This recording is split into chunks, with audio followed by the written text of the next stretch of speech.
Greetings, weary traveller of the modern age, and welcome to Boring History for Sleep. Before we dive in, quick question. What's the one thing from modern life you'd miss most if you were suddenly in the past? Ponder that. Maybe drop a thought below. Now, prepare to leave today's stresses behind. Find your most comfortable spot, close your eyes, and let a bygone era guide you towards rest. Tonight, you will walk in the heavy boots of a figure both feared and necessary, the medieval executioner. Not the noble knight, nor the humble peasant, but the person whose very livelihood is entwined with death, punishment, and the raw, often gruesome machinery of justice in the Middle Ages. As your mind drifts, you find yourself standing at the outskirts of a medieval town, where the faint scent of wood smoke mingles with something far less pleasant. An undercurrent of iron, sweat, and decay. The air is cool and damp, clinging to your skin through the coarse woolen tunic you wear. Beneath your feet, the ground is a mixture of churned earth and straw, sodden from the morning's mist. You shift the weight of the broad, well-worn axe resting heavily against your shoulder, its wooden haft smooth from years of use, the blade nicked and darkened by time. This is your tool, not of war, but of order, justice, and survival. Your day begins not in the town square, but alone, sharpening your implements. The rhythmic scrape of whetstone against metal is one of the few constants in your life. You can already smell the faint tang of oil you apply to keep rust at bay, mingling with the sharper, more organic aromas that come later. The tools must always be ready, whether for a simple beheading or for more elaborate punishments like quartering or dismemberment. You glance at the small, locked chest at your feet, containing your finer instruments, knives, saws, tongs. Each has its purpose, and each bears the silent memory of those who came before, faces blurred by time, but whose final moments were shaped by your steady hands. Already, the town stirs beyond the wall. The distant toll of a church bell echoes through the fog, signalling the arrival of morning. Soon, the bailiff will come with today's orders, the sentence passed down by lords or clergy, often for crimes you no longer question: theft, heresy, treason. It matters little now. Your role is not to judge, but to execute. The people avoid your gaze in the streets, crossing themselves or muttering prayers as you pass. You are both essential and reviled. A liminal figure, never quite part of the community, but never fully outside it. Even the children know to stay away from your house on the hill, where no flowers grow. And yet, you carry on, because you must. As you take one last breath of the cold, metallic air, the bailiff's heavy knock sounds at your door. It's time, but before you step out into the daylight, let's pause here for a moment and prepare to face what comes next: the crowd, the scaffold, and the inevitable judgment. The door creaks open as you step out into the pale, grey morning. The fog has thickened, curling in silent tendrils around the narrow, uneven cobblestones of the path. Your boots, worn and patched, press into the damp earth with a steady rhythm as you make your way down from your isolated dwelling on the hill. Every step echoes faintly through the silent village streets, yet no one dares meet your eyes. You pass familiar sights, the thatched cottages leaning precariously, their small windows shuttered tight despite the waking hour. A dog barks briefly, then retreats as you approach. Even the animals seem to know. The townsfolk peek from behind cracked doors and woven curtains, some with a mixture of fear, others with silent curiosity, but most with averted eyes. You have long grown used to this isolation, yet the chill of their distance never quite fades.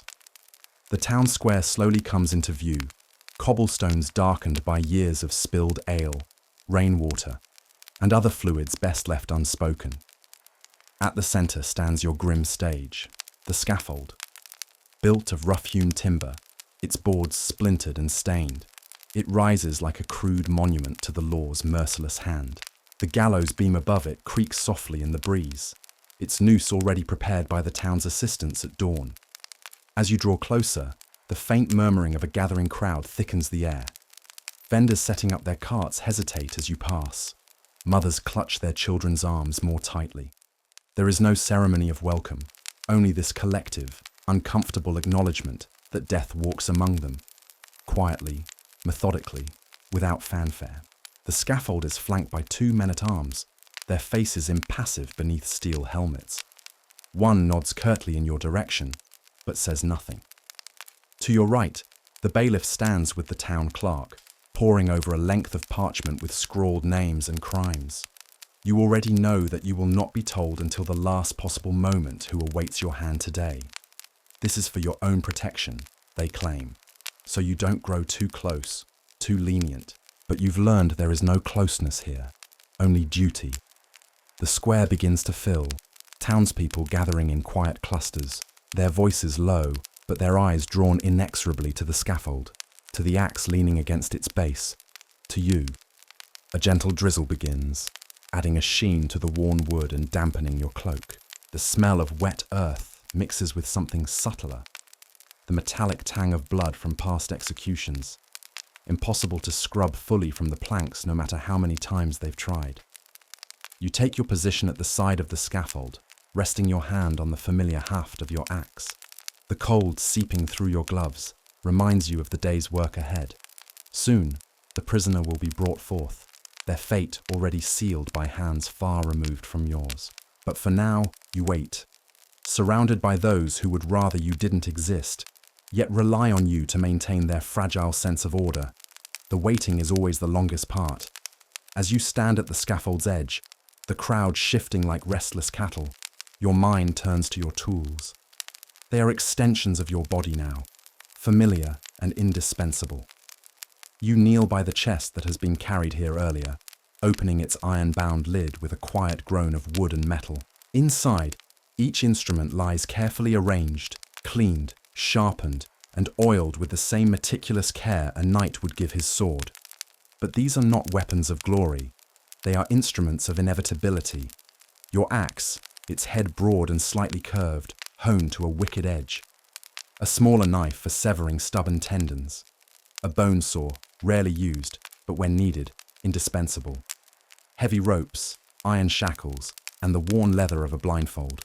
You run your fingers over the cold metal, feeling for any imperfection. Even the slightest nick in the blade could cause unnecessary suffering, or worse, a botched execution, leading to drawn-out agony beneath the unforgiving eyes of the crowd. Your hands, though strong, have long borne the subtle tremor of a man who knows that precision is not a luxury, but an obligation. The bailiff approaches, his voice low and indifferent as he confirms the first name on the list.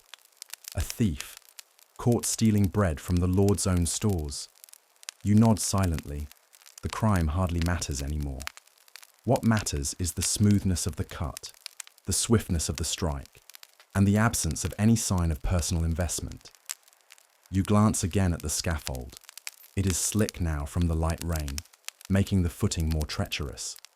You remind yourself, as you always do, to step carefully. A fall in front of the gathered masses would be not only humiliating, but dangerous. The wood beneath your feet has known too much blood to be fully trusted. It holds grudges in the form of warped boards and hidden slicks. As you arrange your tools for easy access, the familiar smell of oiled leather and iron mingles with another. The faint, sickly scent of fear carried on the damp morning air. The crowd is thickening, voices rising slightly as they anticipate the spectacle to come, though most would never admit to the curiosity that draws them here. Behind the scaffold, you hear the muffled clink of chains. The first condemned is being led from the jail, their fate already written. You steel yourself, as you always do, not through detachment, but through practiced control. You are the final chapter of this person's story, a chapter written not in words, but in the brief, brutal certainty of the axe's descent. Your grip tightens around the haft of your tool as you ascend the steps of the scaffold, each creaking plank announcing your presence to all assembled. You take your place at the center, eyes fixed ahead. while the world around you becomes a blur of muted faces and hushed anticipation.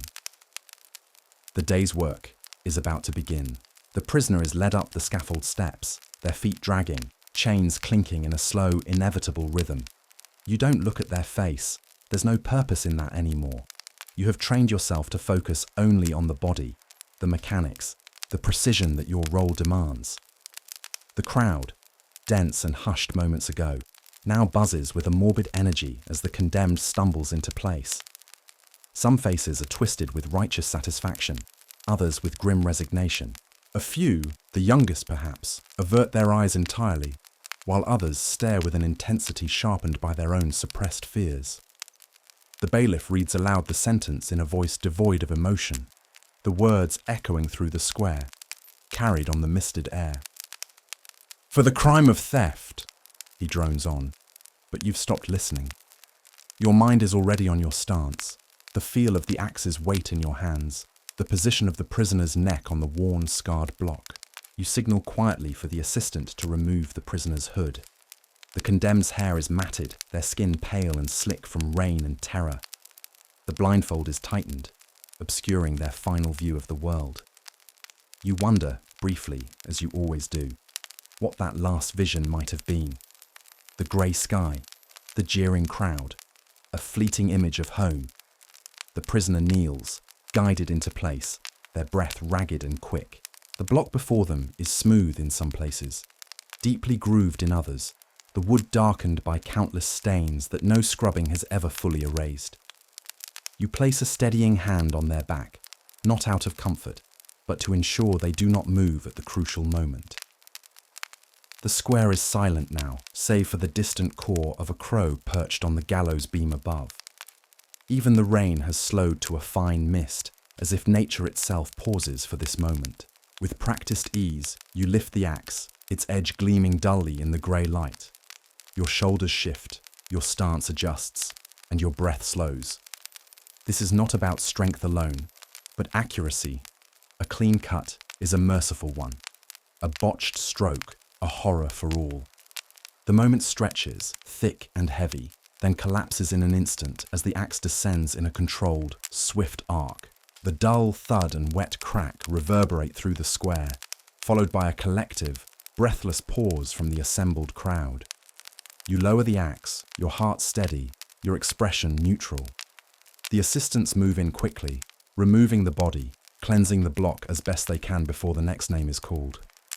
You step back, allowing the bailiff to signal for the next condemned, and so the rhythm of your day continues, grim, necessary, and relentless. As the crowd shifts and murmurs, you take a brief moment to retreat to the side of the scaffold, wiping the blade clean with a coarse cloth.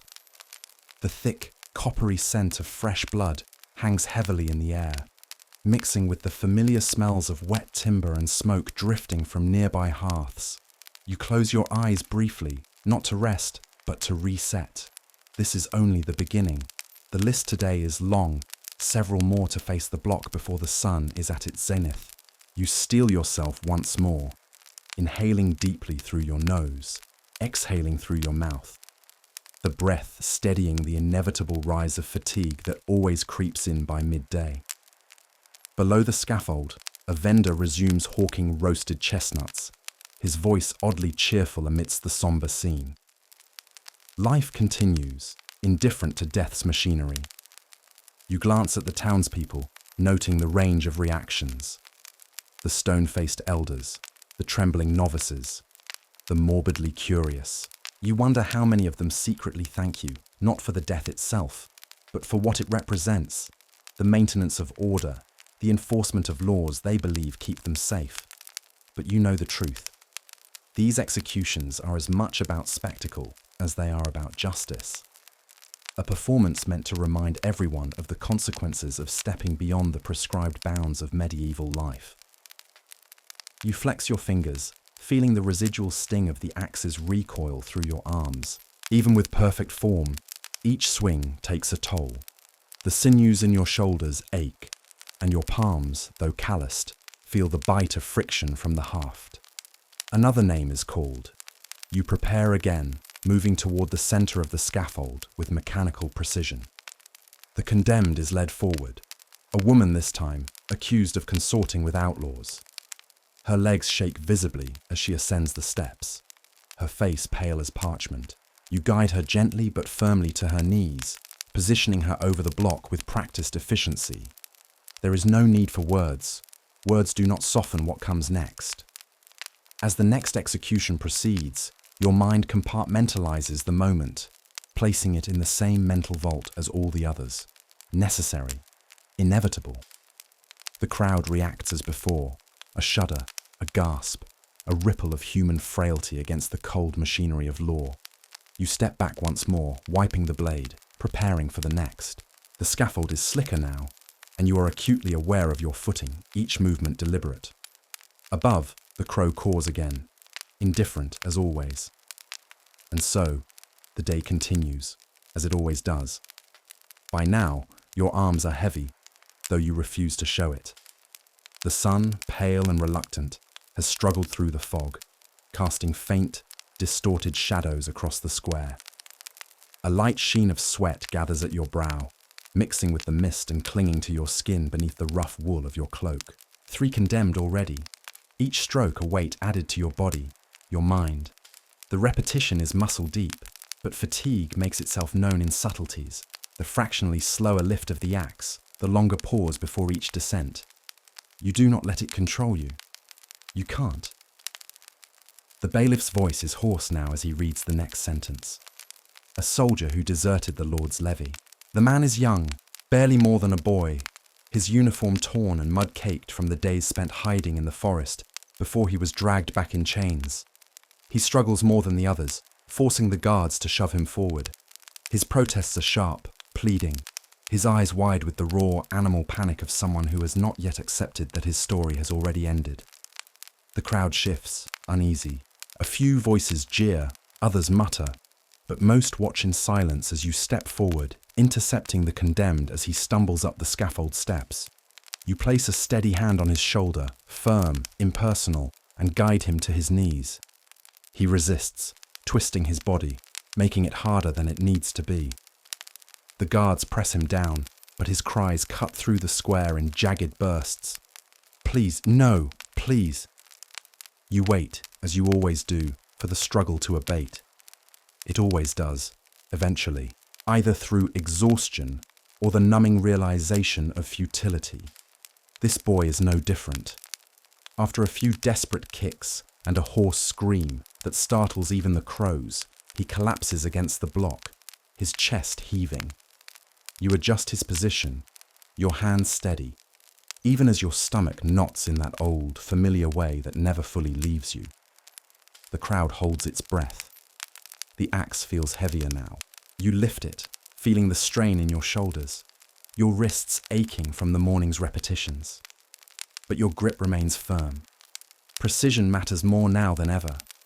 A sloppy cut here would not only be crueler, but a stain upon your role, your name, your grim profession. You let out a slow breath and bring the blade down in a swift, practiced arc. It ends, as it always does, quickly, irrevocably. The boy's body slumps, and the assistants move in without a word, cleaning the space, dragging the remains away. Blood mingles with the older stains, forming thin rivulets that run along the grooves of the timber, down toward the edge of the scaffold. The bailiff, efficient as ever, marks the execution on his parchment and prepares to call the next. You take a step back, rolling your shoulders discreetly, your fingers reflexively checking the blade's edge for any imperfection. Your stomach growls faintly, but there will be no food yet. The list is still long, and the crowd, insatiable, remains gathered. You glance at the sky, grey and uncaring, and then back at the steps where the next set of chains is already clinking. And so it continues. You step aside, allowing the assistants to approach the block with their buckets and straw brushes. This is part of the ritual too, though few in the crowd think about it. Blood congeals quickly in the cold morning air, seeping into the wood, thickening in the cracks. If it isn't cleared between each sentence, the scaffold becomes slick, treacherous, not just for the condemned, but for you as well. You glance down as one of the assistants bends over, scraping coagulated flesh from the corner where the block meets the platform. The scent rises anew, iron-rich blood mingling with the sourness of old sweat, the rot of previous days' residue that never truly washes away. No amount of scrubbing can cleanse the scaffold completely. It is a place soaked with death. Your boots, too, are marked. Dark splashes of red and brown that will not fade, no matter how many times you rinse them at the river's edge. You stopped caring about appearances long ago. The only thing that matters is control, precision, the steady rhythm of your work. Behind you the crowd shifts restlessly. Some have seen enough already and drift toward the ale tents on the far side of the square. Others push forward, eager for the next spectacle. Children press close to their mothers' skirts, their wide eyes reflecting something between horror and fascination. You wonder, briefly, which of them will return in a few years, not as spectators, but as condemned. The bailiff shuffles through his parchment, confirming the next name on the list. Another thief, petty, desperate. You hear the metallic clink of chains as the guards drag the man forward. He stumbles on the first step of the scaffold, his bare feet slipping in a patch of still wet blood. The crowd laughs at his misstep, a cruel, reflexive sound. You steady him as he reaches the block, your hands firm but not violent. No need for unnecessary force. Your presence alone is usually enough to quell resistance. His breath is ragged, his chest heaving with panic as he kneels. The assistants finish their grim cleaning, retreating with their stained buckets, leaving the scaffold momentarily clear, until the inevitable. You take a moment to assess the block. Though worn and gouged from years of use, it remains functional. The groove where necks are placed is dark with age, smoothed by the passage of so many condemned before this man. You adjust it slightly, ensuring it sits firmly in place. Above, the sky has brightened somewhat, but it offers no warmth. Only a cold, flat light that sharpens every edge and deepens every shadow. You grip the axe once more, your palms rough against the polished handle. A faint ache creeps along your forearms, but you dismiss it.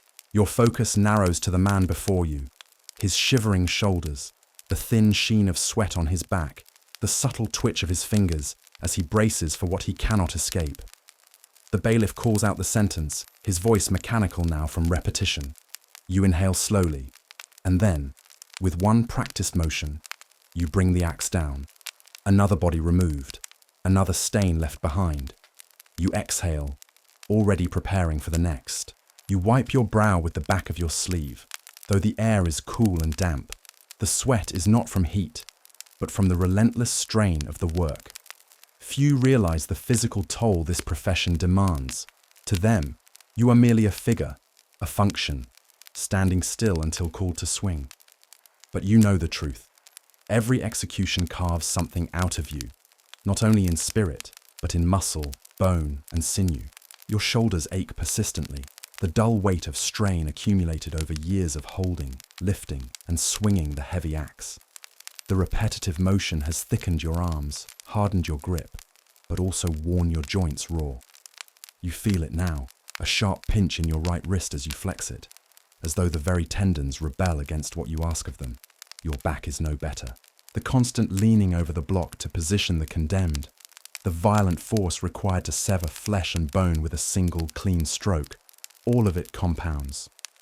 Some mornings you wake unable to fully straighten, your spine stiff as the scaffold's timbers. The apothecary offers you salves and tinctures, but they do little more than numb the inevitable. Then there are the blisters, fresh ones forming even as old calluses split. Your palms are rough, textured like the worn leather of your gloves, yet still the axe hilt rubs against raw skin. Beneath your nails, grime and blood collect in stubborn crescents that no scrubbing can fully erase. You glance at your boots, heavy, stiff with layers of dried filth. The soles are uneven from years of standing on warped planks, the edges worn thin where you instinctively shift your weight from side to side between executions. Even your gait has changed over time. You walk now with a slight favor to your left leg, a result of an old injury when the block gave way during a storm-soaked execution. Your neck, too, bears the burden. The way you tilt your head to ensure alignment with the condemned's neck, the moments of precise calculation before each swing, all of it demands unnatural angles, sustained tension. It is only at night, when you attempt to rest, that you truly feel how your body rebels against the posture of your trade. The crowd never sees this part. They see the strength in your arms, the certainty in your stride. They don't see the nights spent awake, rubbing oils into swollen joints, nor the quiet mornings when you wonder how many more years your body can endure this ritual of death. The assistants are moving again, preparing the block for the next name on the list. You roll your shoulder slowly, forcing the joint to cooperate, ignoring the small, stabbing protest deep in the muscle. You know that this life offers no pension, no respite. When your body finally fails, when your swing no longer carries the weight it must, you will be replaced. Perhaps by one of your own apprentices, who now watches silently from the corner, learning not only the technique, but also the slow erosion that comes with it. For now, though, you stand, axe in hand, as the bailiff reads the next sentence. The toll continues. The stench is something you never fully escape. It clings to you long after the executions are finished, long after the last body is carted away and the blood mopped up as best as it can be. Even now, standing on the scaffold in the chill of late morning, you can smell it. Thick, metallic, almost sweet in its sickening familiarity. It seeps into everything. Your clothes, your hair, your very skin. You've grown accustomed to it, or so you tell yourself. But there are moments, in the quiet, after the crowd disperses, when you catch a sudden sharp whiff rising from your sleeves or from the coarse linen wrapped around your waist, and you feel an involuntary recoil, as though your own body is betraying you. Your home is no refuge from it either. No matter how much lye soap you use, how hard you scrub, there is always a faint trace, a reminder of the day's work, lingering in the fibers of your tunic, in the cracks of your skin. The neighbors keep their distance, not only because of who you are, but because of what you carry with you, an invisible, inescapable miasma of death. And yet, here on the scaffold, the stench is overpowering, especially as the sun rises higher, warming the blood-slick boards and releasing a pungent steam into the morning air. The scent mingles with other less offensive odours, the acrid tang of burning pitch from the torches, the faint aroma of bread and cheese from vendors working the edges of the square, the sour sweat of the gathered crowd. But always, it is the blood that dominates, not just the fresh, bright red that now stains the block, but also the older layers, dried and blackened, that have soaked so deeply into the wood over the years that they might as well be part of its very grain. You look down at your boots again, tracing the splatter patterns of dark crimson from this morning's work, overlaid upon years of similar stains. The soles squelch slightly with each shift of your weight, the boards beneath them perpetually damp despite the efforts of your assistants. There are times, rare but unmistakable, when the stench seems to change, taking on a sour, almost putrid note when the condemned have suffered internal injuries or infections prior to their death.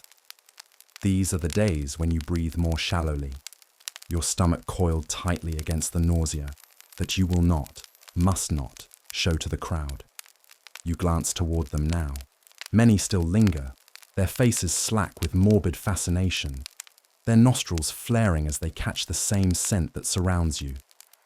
Some look away quickly, covering their mouths with cloth or handkerchiefs, but most remain, drawn by something they do not fully understand. For you, though, there is no such distance, no protection. The stench is not a passing discomfort. It is part of your existence, as familiar as the weight of the axe in your hands. And as the next condemned is led forward, their eyes wide with terror, you inhale again, steadying yourself against the ever-present reek of your trade. This is your life, blood, fear, and the stench of death. You tell yourself not to remember their faces, but you always do. Every execution is meant to be a duty, a mechanical task stripped of emotion. Yet, despite your best efforts, certain faces remain etched in your memory. more vivid than the faces of your own family or the rare friends you still keep. You see them when you close your eyes at night. The young man barely passed his 20th year, trembling so violently that you had to steady his shoulders before the swing. The elderly woman whose thin, papery skin barely resisted the rope as she was led up the steps, her eyes resigned but not afraid. The thief who spat at your feet as you positioned him at the block, his defiance broken only by the cold of your blade. These faces linger because they are the last thing you see before the final act. You look them in the eyes, always, partly to assess their readiness, partly to grant them the brief dignity of acknowledgement before they become something else entirely. A body, a task completed, another mark on your ledger. Sometimes they plead, their mouths forming desperate, incoherent words that collapse under the weight of inevitability. Sometimes they cry out for forgiveness or curse the heavens or their accusers. And sometimes, chillingly, they are silent, staring at you with a hollow, distant gaze that suggests they have already left their body behind, escaping before your blade can find them. You wonder which is worse, the ones who resist and beg, forcing you to confront their raw humanity, or the ones who accept their fate with the heavy silence of resignation, leaving you to finish what they've already begun. Your apprentices ask, in hushed tones after the day's work, whether it ever gets easier to face the condemned. You tell them the truth, yes and no. The mechanical part, the swing, the positioning, the cleaning, all of that becomes second nature. But the faces, those never fade completely. There are mornings when you catch your own reflection in the polished steel of your axe, and for a brief, unsteady moment, you see not yourself, but one of them, the condemned looking back at you with the same mixture of fear, defiance, and disbelief. You shake it off quickly, as you must. There is no room for hesitation here, no space for the luxury of remorse. The city expects you to be efficient, impartial, a function of the law, not a man wrestling with ghosts. And yet, as the next prisoner is brought forward, you can't help but notice their face. The quiver of their lips, the sweat beading at their temples, the way their eyes dart from the crowd to the scaffold to you, as if searching for some last-minute reprieve. You meet their gaze briefly, offering neither comfort nor cruelty, just the steady, silent presence that your role demands. Then you raise the axe, and the memory of their face is sealed within you. Alongside all the others, the axe is heavier than most imagine. You feel it now as you grip the worn wooden haft, your fingers curling around the smooth places shaped by years of your own use. The blade gleams faintly in the morning light, freshly honed by your own hand, because no one else is trusted with its care. A dull edge would be a cruelty, extending what should be swift and final into something prolonged and grotesque. It is not just the physical weight of the axe that presses down on you, but the symbolic one. In every swing, there is the force of law, the will of the city, the unspoken understanding that someone must do this work so that others need not. As you lift it, you feel the familiar strain in your shoulders and back, muscles long accustomed to this particular motion, yet never fully at ease with it. The first time you lifted it, years ago, under the watchful eyes of your own master, you wondered if you'd ever have the strength to do what was required. But now your body moves almost automatically, tracing the arc you've practiced so many times, both in preparation and in grim reality. The balance is perfect, a wide crescent-shaped blade, heavy enough to do its work with a single clean stroke. That is always your goal, one stroke. Anything else is failure. Anything else draws out the suffering, makes a spectacle out of what should be, paradoxically, an act of mercy. You inspect the blade before every execution, running your thumb carefully along its edge. This morning was no different. You tested it, polished it, whispered to it as you always do, as though it were a living thing that shared your burden. And now, as you prepare for the next task, you feel that familiar awareness of the blade's potential, a tool of finality, resting dormant until your muscles awaken it. There are moments when you catch the slight tremor in your own arms, not from fear, but from the cumulative toll of years spent swinging this implement of death. The joints ache more than they used to. Your grip sometimes falters when the weather turns cold and damp. You know there will come a day when your strength will fail, when you will not be able to guide the axe as precisely as it demands. But that day is not today. Today, your hands are steady. Your breath is slow. The axe rises smoothly, a continuation of your will, your skill, your necessity. The crowd watches, as they always do, leaning forward with collective anticipation, as though your every movement was some grand performance. But for you, it is not performance, it is precision. A solemn ritual, repeated endlessly, yet never lightly. You tighten your grip one last time, feeling the reassuring solidity of the axe in your hands. The weight is familiar, a burden you no longer resist. You lift it high above your head, and in that brief moment, before gravity and muscle combine, you think only of the blade and its purpose. Then, as always, you let it fall. The moment after is always the quietest. The crowd's murmur fades into a strange, almost reverent silence. The condemned is no longer a person, but a body, slumped, still, severed from all earthly concerns. You feel the vibration of the axe's impact lingering in your arms, the familiar jolt of sinew and bone giving way beneath your practiced stroke. There is no time for reflection, though.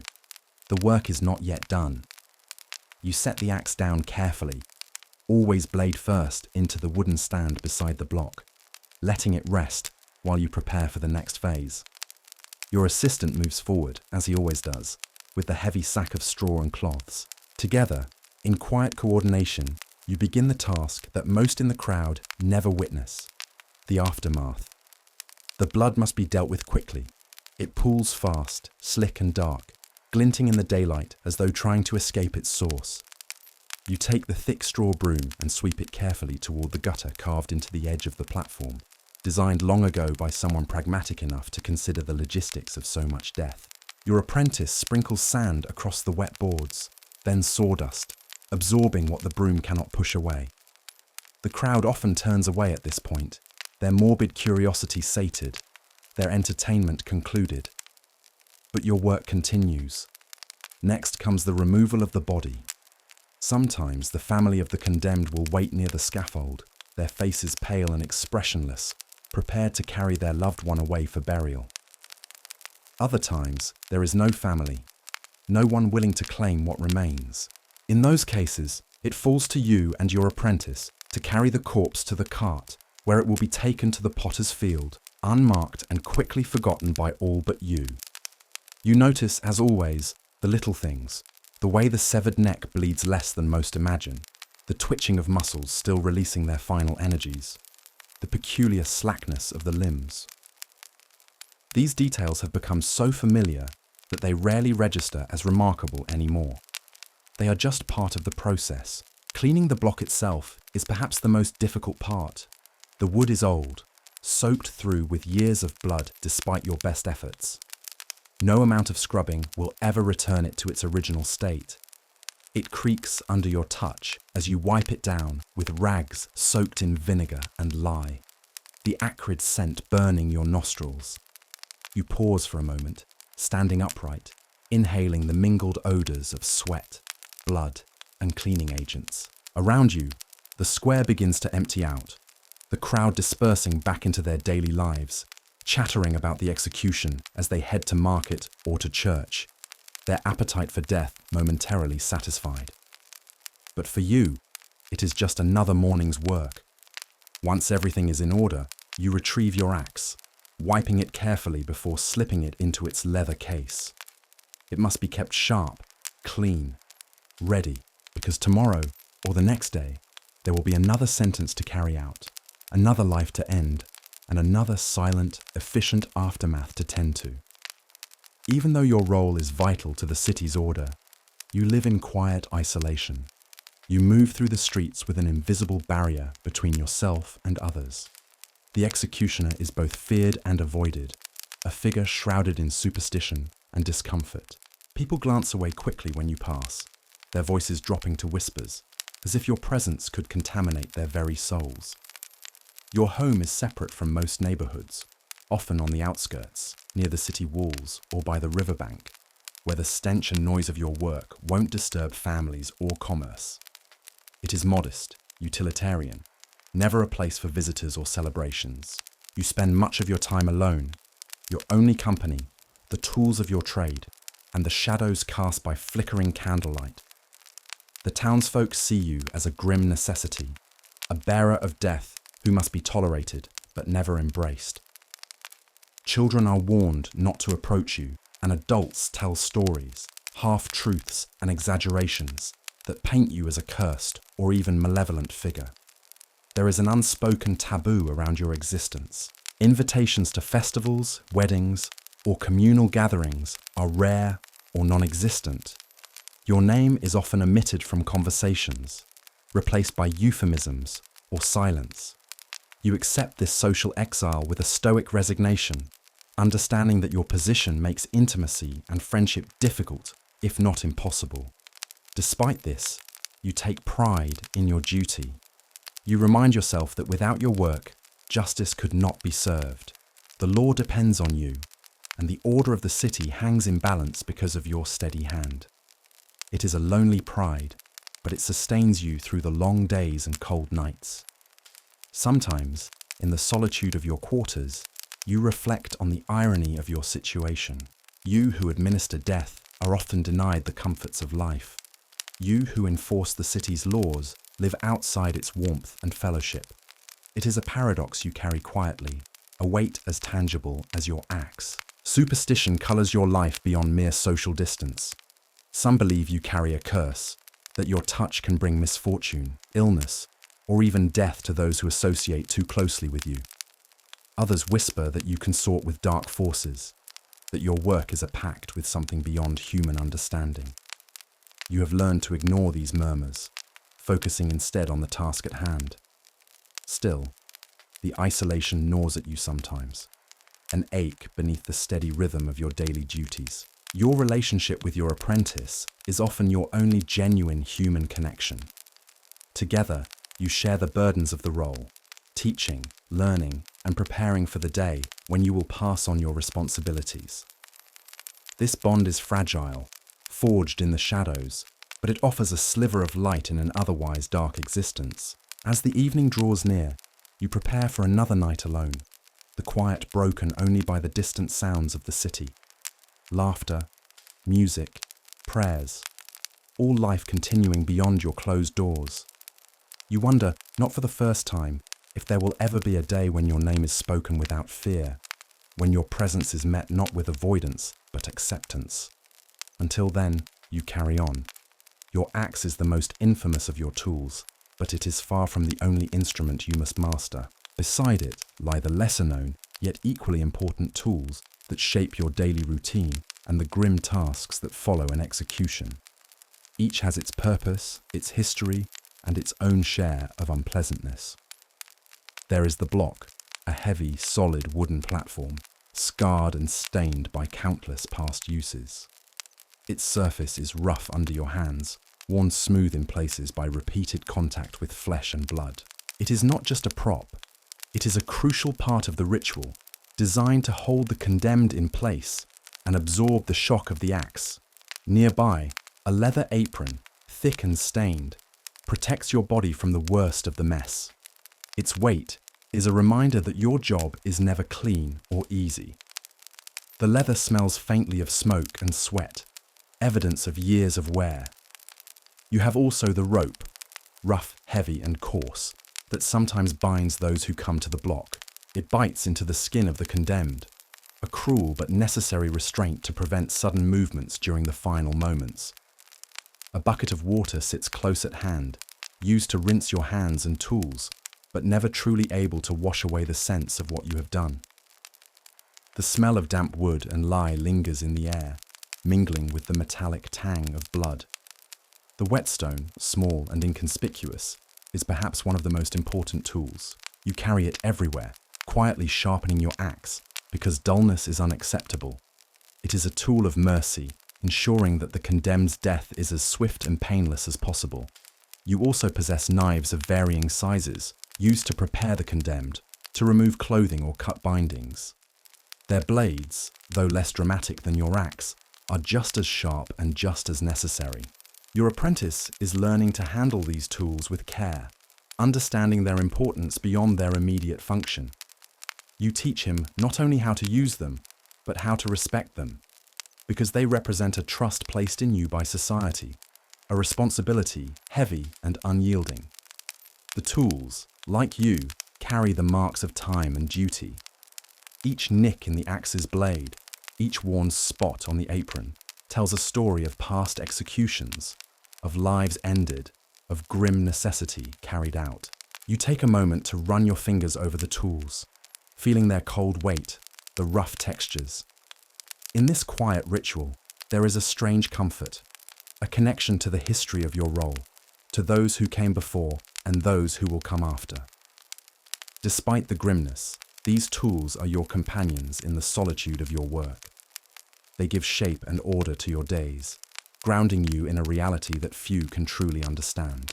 And when the city sleeps and the crowds disperse, it is these tools that remain with you, silent, unyielding witnesses to the burden you bear. You stand in the shadow of the scaffold as the condemned is brought forward, their footsteps faltering, breaths shallow and uneven.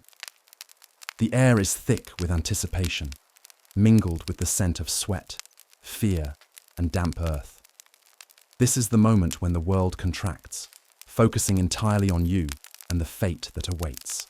You observe carefully. The condemned's eyes dart nervously, sometimes seeking a last glance at the crowd, or locking onto the familiar faces of those who came to witness the end. They rarely look directly at you. Instead, they fixate on a spot beyond the scaffold, perhaps hoping for a miracle, or simply retreating into their own thoughts. Your voice, calm and steady, breaks the silence. Instructions, warnings, the final words that must be spoken. You carry the weight of this ritual with quiet dignity, knowing that these words are the bridge between life and death. The condemned is helped onto the block, their movements slow, often trembling. You notice the trembling hands, the shallow breaths, the beads of sweat on their forehead. The rough texture of the wood presses cold and unyielding against their skin, a cruel contrast to their heated fear. You check the bindings, secure but not cruel, just enough to hold without causing undue pain. Your apprentice moves quietly, performing his duties with a seriousness that matches your own. Together, you form a silent partnership in this grim ceremony. The crowd falls hushed. Even the wind seems to pause. You lift your axe slowly, feeling its familiar weight settle into your hands. Time dilates in this moment. The seconds stretch, measured only by your breathing and the distant calls of birds. Your eyes lock on the nape of the condemned's neck. You remember the countless times you have stood here before, the precision required, the necessity of a clean stroke. Hesitation is a luxury you cannot afford. You take a deep breath, steadying yourself. The sound of the axe swinging through the air is muffled, almost gentle against the background of silence. The impact is a sharp, final note, followed by the subtle shifting of the body. For a brief moment, all that exists is this space between life and death, the threshold you guide others across. Afterwards, you lower the axe carefully, not rushed, as if honoring the gravity of what just transpired. The crowd murmurs, some quietly weeping, others whispering prayers or curses. But you remain detached, professional, focused on the task ahead. This moment never grows easier, despite its repetition. The finality, the loss, the human fragility, it weighs on you in ways words cannot express. Yet, it is your burden to bear. As you step back, allowing the assistants to proceed with the aftermath, you feel a strange mixture of relief and exhaustion. Another life ended, another chapter closed. And still, the world goes on. Once the final moments have passed and the crowd begins to disperse, your work is far from over. The scaffold, the tools, and the very ground where the execution took place all require your attention. You begin with the axe, wiping its blade carefully but thoroughly. The metallic tang still lingers in the air, a sharp reminder of the life just ended. Your cloth, soaked in water, and a faint mixture of herbs, absorbs the last traces of blood. But no amount of cleaning can erase the memory it carries.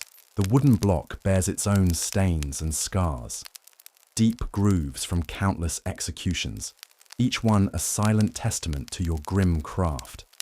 You brush it down, feeling the rough texture beneath your fingers, knowing it will be ready to serve again when needed.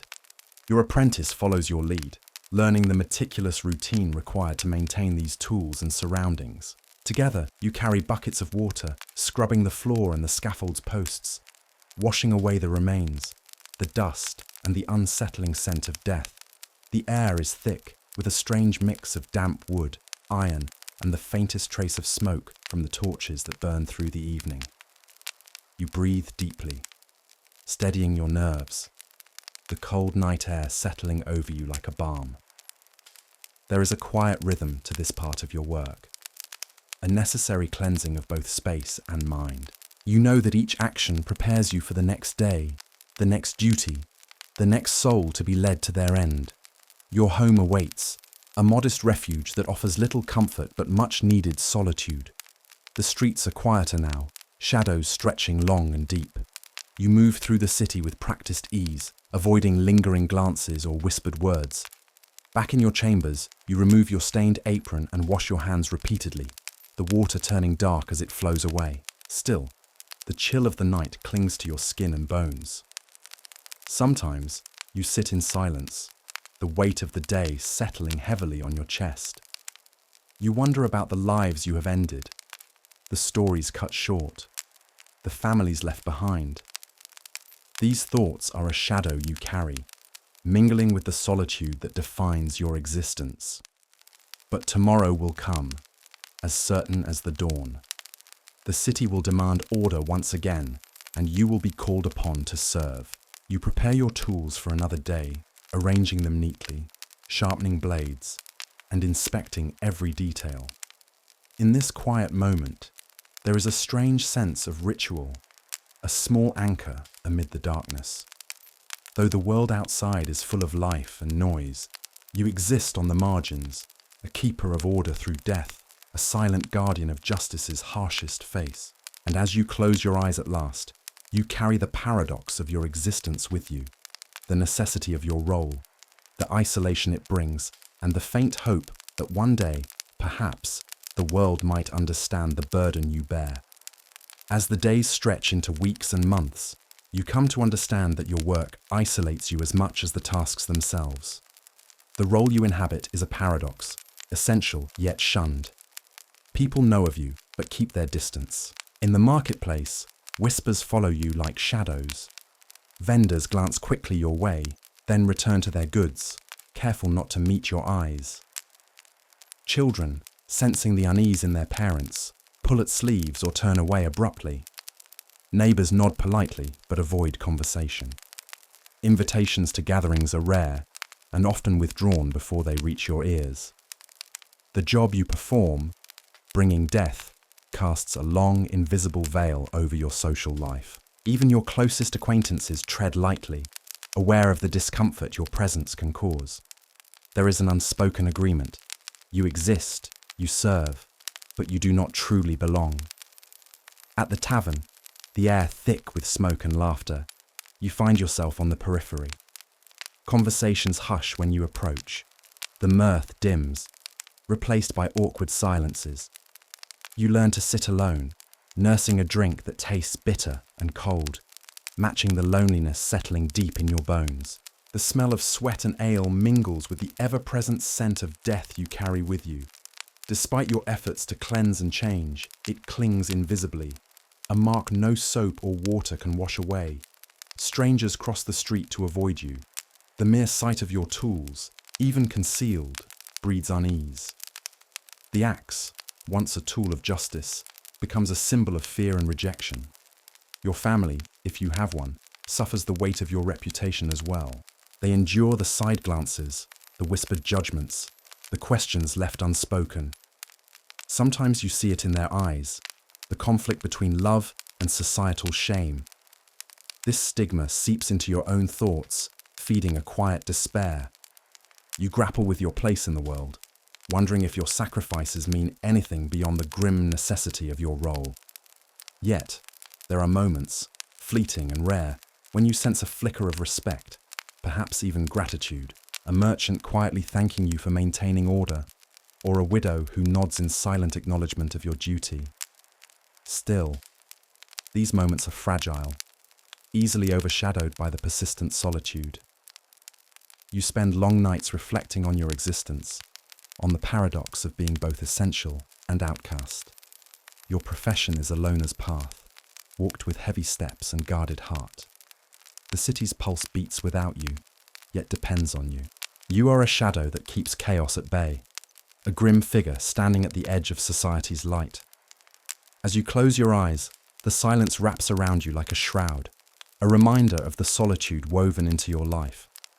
This is the price you pay, the toll taken by those who bear the burden of death in a world eager to forget. Your day often begins long before dawn, preparing the tools that will both serve and define you. Each instrument carries a weight far beyond its physical mass, imbued with the gravity of your role. You start with the axe, the centerpiece of your craft. Its wooden haft feels smooth and worn beneath your hands, shaped by years of use. The blade gleams faintly, sharpened meticulously to ensure precision. A dull edge is unforgivable. It prolongs suffering, invites failure. Using a whetstone, you pass the blade over its surface in slow, deliberate strokes. The sound is soft but steady, a rhythm that grounds you. Your apprentice watches closely, learning the importance of this ritual, the respect it commands.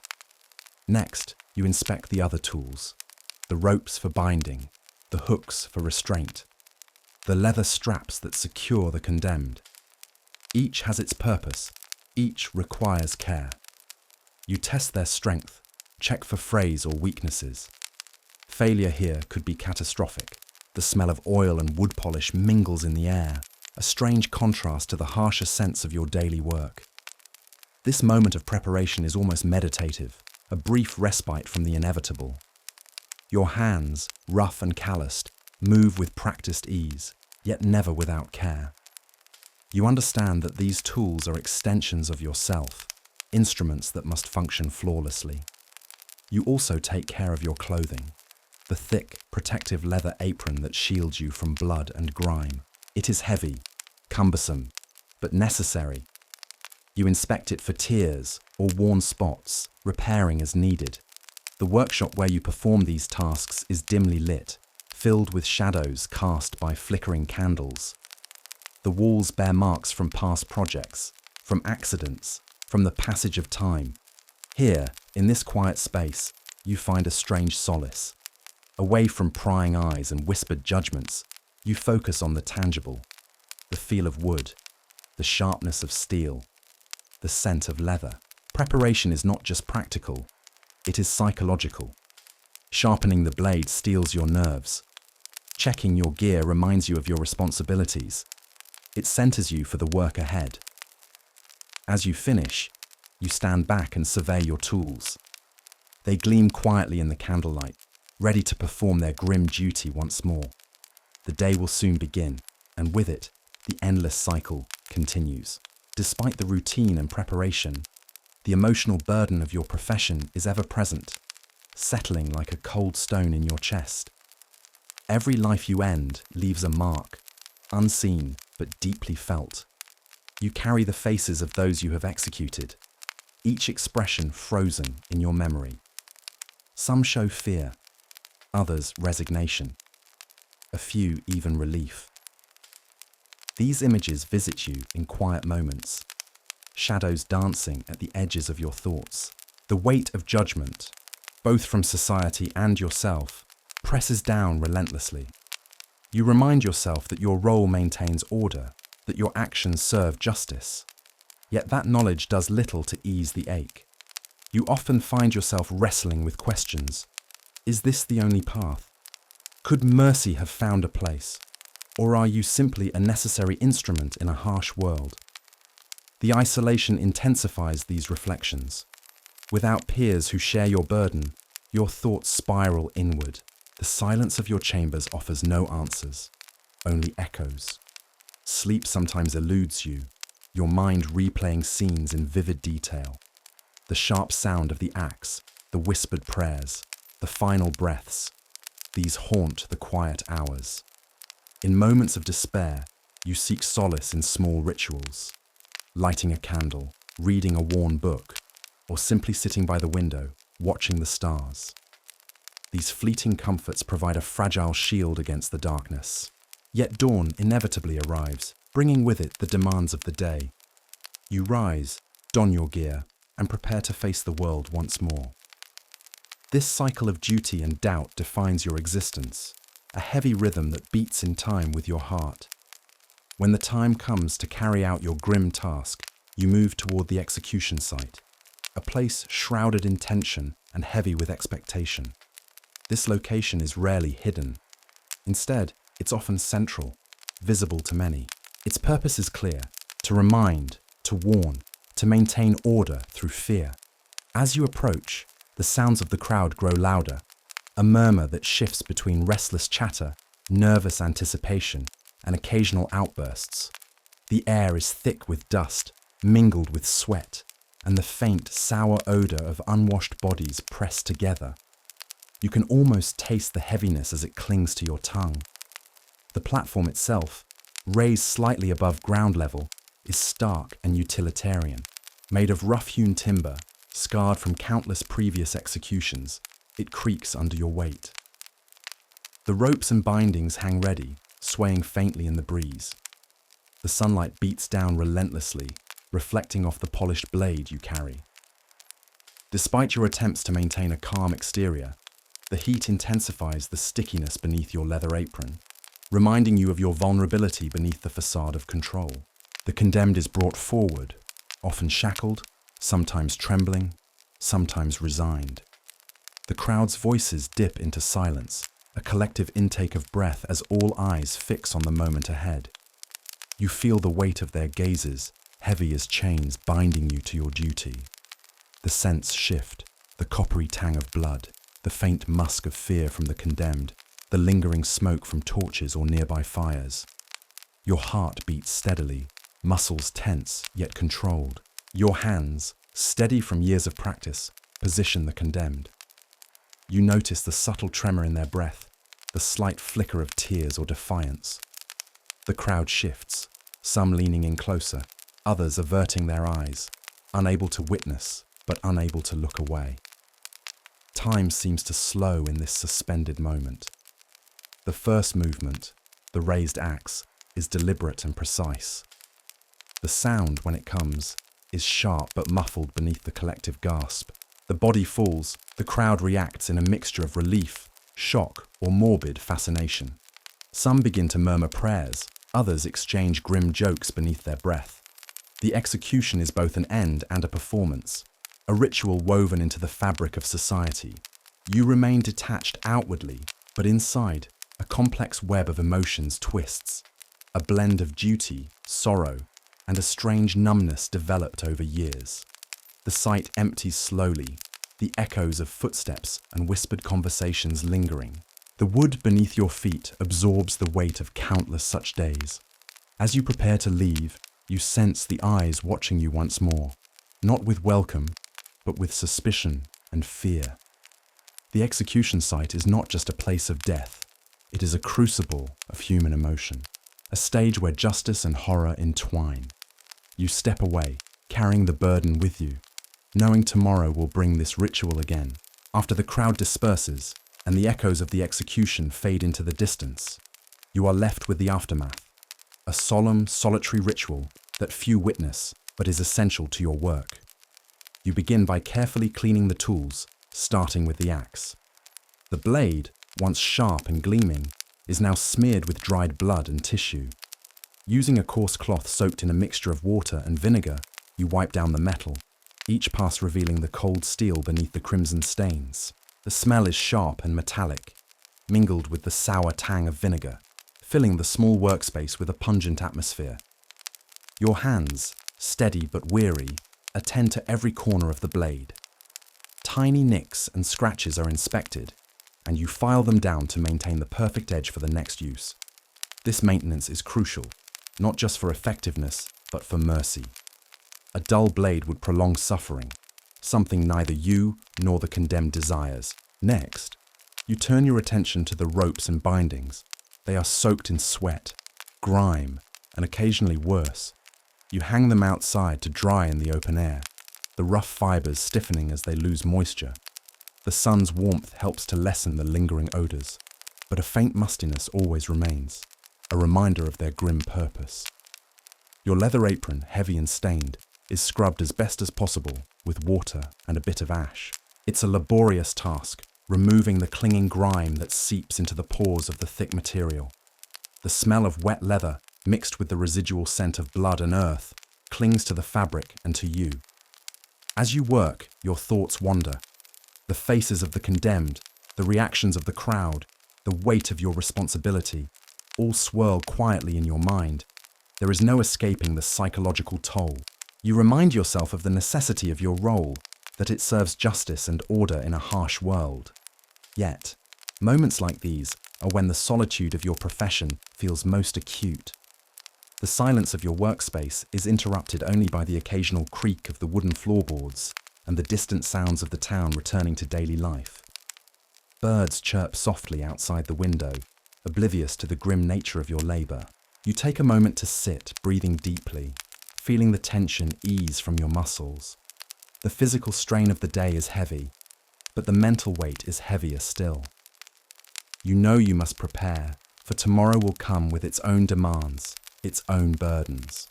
Before leaving, you carefully store the tools in their designated places, safe, ready, and waiting. Each item holds a story, a memory, and a purpose. As night falls, you extinguish the candle, leaving the room in darkness. The quiet envelops you, a stark contrast to the day's brutal realities. In this solitude, you find a brief respite, a space to gather strength. Tomorrow, you will return to the cycle. Your life outside the execution site is marked by an unusual and heavy solitude, shaped by the shadow cast by your profession. The title of executioner is not one that invites friendship or trust. Instead, it builds walls, visible and invisible, that separate you from the rest of society. As you walk through the village streets, you notice the subtle shifts in the way people regard you. Children avert their eyes or quickly scurry past, their innocence unprepared for the grim reality you embody. Adults lower their gazes or whisper behind cupped hands, exchanging rumors and suspicions that sting as sharply as any blade. Your presence can make even familiar places feel alien. Shops that once welcomed you with open arms now close doors a moment earlier when you approach. Invitations to gatherings are few and far between, if they come at all. The air thickens with discomfort, and you find yourself retreating into your home more often, seeking refuge from the judgmental stares. The stigma is rooted in fear and misunderstanding. Many see you as a harbinger of death, a symbol of doom rather than a man carrying out necessary justice. The role you perform is essential, yet paradoxically despised. You stand at the intersection of law and mortality, a living reminder of society's harshest punishments. Within your own household, the isolation can feel even more acute. Family members, wary of association, sometimes distance themselves, afraid of social repercussions. The silence that follows you becomes a heavy blanket, muffling warmth and connection. In moments of solitude, you grapple with conflicting emotions, pride in your duty, sorrow for the condemned, and bitterness over the alienation you endure. You long for companionship that transcends the stigma, for a moment where you are seen not as an executioner, but simply as a man. To cope, you develop quiet routines, reading old texts, tending a small garden, or crafting simple items from wood and leather. These acts offer a semblance of normalcy and control amidst the chaos of your public persona. Yet even in these small comforts, the burden lingers. You are acutely aware of how fragile your position is, how easily it could unravel under the weight of gossip or envy. The role demands resilience, not only physical but emotional, a fortitude forged in isolation and hardened by the knowledge that few will understand your plight. You find solace in rare conversations with trusted confidants, fellow executioners who share your experience, if only in whispers. These exchanges remind you that you are not entirely alone, though the company is scarce. The paradox of your existence deepens. Necessary, yet shunned, visible, yet invisible, a protector and an outcast. As dusk falls, you prepare to face another day framed by solitude and shadow. Your role as an executioner is steeped not only in the practicalities of death, but also in a web of deep-rooted traditions and superstitions that shape your daily existence. From the moment you take up your tools to the final acts of each execution, you are bound by customs passed down through generations, some meant to protect you, others to ensure the smooth passage of the condemned's soul, and many to ward off the inevitable misfortune your job is believed to carry. Before each execution, you prepare with care, not just your weapons and ropes, but also your mindset. You may find yourself reciting prayers or blessings, rituals meant to shield you from evil spirits or the restless dead. These invocations are spoken quietly, almost unconsciously, the words curling out into the cool morning air. They are a whispered armor against the darkness you face daily. The axe, your instrument of death, is often considered a sacred object. Some say it carries the weight of every life it has taken, and that it must never touch the ground lest misfortunes strike. Thus, you handle it with a reverence unusual for a tool. You polish its blade meticulously, a small act of respect and caution. The scent of oil and metal mingles with the morning mist as you prepare. Certain superstitions surround the timing of executions as well. It's believed that carrying out the deed at the right hour keeps evil at bay. Many executions occur at dawn or dusk, times when the veil between worlds is thinnest. You understand these beliefs are born of fear and attempts to control what is uncontrollable, but you cannot deny the comfort they offer in moments of uncertainty. Even your clothing is chosen with care. Some executioners wear garments dyed black or deep red, colours said to protect or to signify their grim calling. Others incorporate small charms or tokens, perhaps a sprig of herbs, a carved talisman, believed to ward off curses or misfortune. These items, humble and often overlooked by outsiders, become your talismans in the silent battle against the unseen forces that might seek to disrupt your work or haunt your nights. The condemned themselves sometimes bring rituals into the equation. Some beg for prayers, others plead for a blessing from a local priest or monk. Their fear is palpable, mingling with the anticipation in the crowd and adding a layer of tension you feel deep in your bones. After the execution, you perform another set of rituals, cleaning not just the tools, but also the site, burning sage or herbs to cleanse the air, and muttering final prayers to help the departed find peace. You understand these acts are as much for the living as for the dead, offering a semblance of closure in a grim chapter. This weight of tradition, though heavy, anchors you. It connects you to those who came before, a line of men and women who carried the same burden in times long past. It offers structure amid chaos, a rhythm to your days filled with the unpredictable and the sorrowful. Sometimes, as twilight descends and you lay down your tools, you find a strange comfort in these rituals, a momentary shield against the loneliness and darkness that follow you. As the days wear on, the relentless demands of your role weigh heavily on your body. Each execution is not just a mental burden, but a physical trial, leaving its mark in subtle and sometimes painful ways. You rise before dawn, muscles stiff from the previous day's work, and begin again, preparing your tools, steadying your hands, and bracing yourself for what lies ahead. Your body aches from repetitive motions, hauling heavy equipment, climbing scaffolds, and standing motionless for hours in chilling weather. The cold bites through your cloak, seeping into your bones as you wait silently for the crowd to gather. The sun's heat in summer is no friend either. It drips sweat beneath your garments, making your grip slippery and your skin raw. Injuries are a constant risk. Sharp blades and heavy ropes threaten your fingers and palms with every task. One misstep can mean a deep cut or a crushed digit. Wounds, even small ones, are dangerous in a world without modern medicine.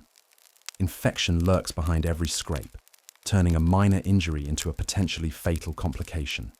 The dampness of your workplace, often near rivers or in enclosed courtyards, exacerbates these risks. Water and blood mingle on the wooden platforms, creating slick surfaces that can betray your footing. You learn to tread carefully, though fatigue sometimes dulls your senses, and accidents happen. Your hands, once nimble and sure, become calloused and cracked. The skin peels and bleeds from exposure to harsh chemicals and constant washing. The scent of your skin, a mixture of sweat, blood, and the lingering odors of the condemned, clings stubbornly, resisting even the most thorough scrubbing. Sleep offers little relief. Nightmares haunt your rest. Visions of botched executions, pleading faces, and the ever-present blade descending too slowly or too cruelly. You wake with a start, heart pounding, and lie awake in the darkness, muscles tense and mind racing. Despite the exhaustion, the day demands your presence. You learn to mask pain and fatigue with practiced calm, a steady demeanor that reassures both officials and spectators. Your voice remains even, your movements deliberate. The toll on your body is matched by the weariness in your spirit. The solitude grows heavier, the isolation more profound. You are a figure, both feared and avoided, trapped in a cycle that allows no reprieve. To cope, you develop small rituals, stretching your hands at dawn, applying herbal salves to soothe aching joints, and occasionally seeking the quiet solace of a shaded grove. These moments of respite, though brief, are precious. In the midst of this physical hardship, you find moments of strange beauty. A fleeting sunrise casting gold over the execution scaffold, the soft murmur of the crowd ebbing away, the steady rhythm of your breath as you prepare for the final act. This weariness, though profound, becomes part of who you are, a testament to the endurance required by your grim vocation. Your life as an executioner is not only marked by grim tasks and physical exhaustion, but also by a profound social isolation that creeps into every corner of your existence. The people around you regard you with suspicion, fear, or outright disgust. You are both necessary and reviled, a living paradox within the community. In town, your presence causes whispers to ripple through the market square. Mothers pull their children closer, elders avert their gaze, and acquaintances suddenly remember urgent errands elsewhere. You move through the streets as a shadow, noticed but unseen, tolerated but unwelcome. Your home reflects this isolation. Often, it is set apart, on the outskirts of the village or behind high walls. Neighbors keep their distance, and invitations to social gatherings are rare or non-existent. You live on the margins, a figure apart, with only your thoughts and the weight of your duties for company. Conversations, when they do occur, are strained and sparse. Villagers avoid discussing anything beyond the most mundane topics. The stigma attached to your profession creates an invisible barrier, isolating you even from friends and family. Some relatives may distance themselves to avoid the taint of association. Even local clergy offer limited comfort. While prayers and rituals are performed to ease the souls of the condemned, few extend kindness or understanding toward the one who delivers death. You stand at the crossroads of life and death, but belong fully to neither world. This isolation breeds a unique kind of loneliness, one that presses heavily on your heart during quiet nights. You find solace only in brief moments, the crackle of a hearth fire, the distant call of an owl, or the faint scent of blooming herbs from a neighbor's garden. Yet your solitude is not entirely empty. It becomes a space for reflection and resilience. You develop a stoic acceptance, a hardened resolve that carries you through the long days. Within the silence, you cultivate a mental sanctuary, shielding yourself from the judgment and alienation. The community's avoidance is both a curse and a shield. It protects you from the chaos of everyday life, but also cuts you off from the warmth of human connection. Your identity is shaped by this tension, an executioner bound to a lonely path. Despite the burdens, you hold fast to the understanding that your role serves a grim necessity. You are an executor of justice, a keeper of order, and in this truth, you find a fragile dignity. Your work, while shunned, is indispensable. In rare moments, you encounter others who share your fate, executioners from neighboring towns, or officials involved in the same grim tasks.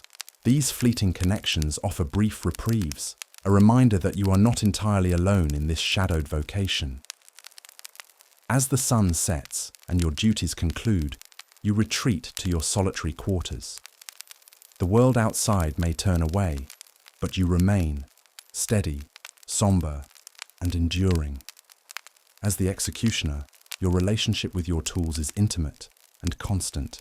Each item you carry is not merely an instrument, but an extension of your very role.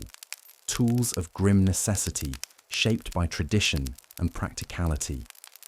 Understanding their use, maintenance, and the rituals surrounding them is essential to surviving this unforgiving vocation.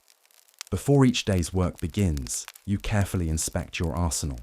The sharpness of your blade is paramount. A dull axe or sword is not just ineffective, it's a curse, prolonging suffering and risking mistakes that could cost lives, including your own if the condemned resist.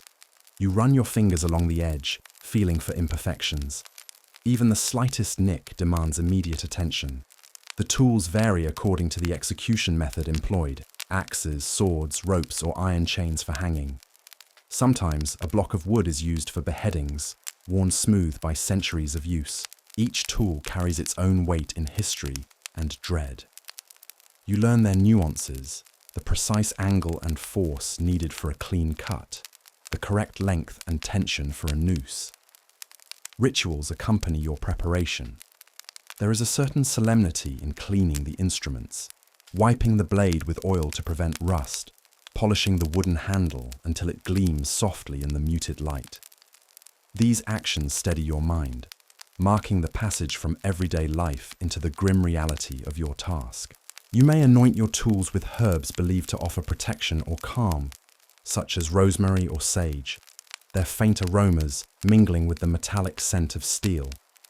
These rituals, though rooted in superstition, provide comfort and a sense of control over the chaos that lies ahead.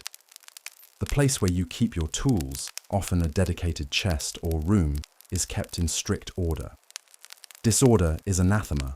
Misplaced equipment can lead to disaster.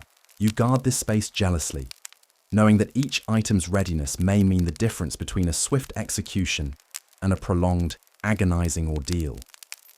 During the execution itself, the tools are both a focus and a burden. The weight of the axe feels heavier than it should in your hands, a reminder of the lives it will soon end. The rope, thick and rough, smells of damp hemp and dust. Its coarse fibers bite your skin as you adjust it, a tactile connection to the gravity of your role. Each tool is a reminder of the finality of your actions. Their cold, unyielding surfaces contrast with the frailty of human life. You handle them with practiced care, knowing that mistakes are unforgiving. After the execution, your rituals continue. Tools are cleaned meticulously, dried, and stored carefully. Blood and grime are removed as much as possible, though faint stains remain, a silent testimony to countless duties performed. You may say a quiet prayer or murmur a wish for the souls of the departed. The cyclical nature of these rituals, preparation, execution, cleansing, structures your life. They offer a rhythm amidst the chaos, a way to impose order on a profession defined by death and finality. This relationship between you and your tools, between ritual and reality, forms the backbone of your endurance. It is a somber bond, forged in shadow and necessity, one that you carry with you day after day. The role of an executioner is as much a psychological burden as it is a physical and social one. Beneath the outward stoicism and the mask of professionalism lies a complex web of emotions that you carry alone. The world may see you as a faceless instrument of justice, but inside, The weight of each life you end marks your soul in subtle and enduring ways. From the moment you awake, the anticipation settles deep within you, a quiet dread mingled with resignation. You know what awaits, yet each execution feels new, raw, and haunting. As you prepare your tools and dress in your grim attire, a ritual barrier forms between your inner self and the work to come, but the emotional residue never fully dissipates. The faces of the condemned linger in your memory, some resigned, others terrified, a few pleading silently for mercy that will never come. You might recall a particular glance or a whispered name, fragments that resurface unexpectedly, sometimes in the stillness of night or in moments of solitude. Despite the community's disdain and distance, you are not immune to empathy. It is this empathy that both humanizes and torments you. You see yourself reflected in those you execute, the frailty, the mistakes, the consequences of living in a harsh world governed by unforgiving laws. At times, guilt gnaws quietly, a persistent companion that you cannot shake. Did you do your duty correctly?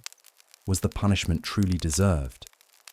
These questions echo in the hollow spaces of your mind, even as your hands steady and your actions remain precise. The certainty demanded by your profession conflicts with the doubt inherent in your humanity. To cope, you develop psychological defenses. Detachment becomes a tool, an emotional armor to shield you from the relentless toll. You tell yourself that your role is necessary, that you are the final act in a longer chain of judgment and consequence. This mental distancing helps you maintain the calm demeanor expected of you. Still, moments of breakdown can occur. The nights might bring restless dreams, filled with faces and voices, echoes of the past. You may find yourself speaking softly to no one, or seeking solace in rituals, prayers, or even drink. These are the cracks in the armor, brief glimpses of vulnerability hidden beneath a hardened exterior. The isolation you endure magnifies these feelings. With few confidence and little social support, you bear your burdens alone. Friends avoid you. Family may treat you as a necessary evil rather than a loved one. This solitude reinforces the internal struggle, deepening the psychological scars. Yet, amid the emotional strain, there is a strange resilience. You develop a profound understanding of life and death, a sobering wisdom gained through witnessing the final moments of many souls. This insight shapes your identity, carving out a space where you exist between worlds, the living and the dead, the condemned and the free. In this space, your emotions remain complex and unresolved, a testament to your enduring humanity. You carry the shadows not as a curse, but as a silent burden, one that defines the somber reality of your daily life. Living as an executioner in the medieval world means more than enduring the physical and psychological hardships of your grim profession. It also entails living on the fringes of society, both physically and socially. The role you bear is steeped in stigma, and the isolation you face is as profound as the tasks you perform. This loneliness, often overlooked, adds a harsh layer to your already heavy burden. Your dwelling is frequently located far from the village or town centre, often on the outskirts near the execution site or the gallows. This physical separation is deliberate. The community prefers to keep you at arm's length, both for practical reasons. The smell and sight of your work are unpleasant, and for superstition. Your presence is linked to death, an unlucky omen many wish to avoid. This geographical isolation mirrors your social exclusion. Townsfolk regard you with suspicion and unease. Children are warned not to approach you, their whispered tales painting you as a figure of dread or a bringer of misfortune. Even adults, while dependent on your service, rarely extend friendship or kindness. Instead, you become a necessary pariah, accepted only because the law demands it. Interactions are often curt and transactional. Shopkeepers avoid eye contact when you buy necessities. Tavern owners reluctantly serve you, wary of the unease your presence stirs in others. Invitations to communal events or celebrations are almost non-existent. Your role places you outside the fabric of normal social life, making you an outsider in your own community. The stigma also penetrates family life. Should you marry or have children, they too are marked by association. Your family may suffer social scorn, barred from certain privileges, or shunned in everyday interactions.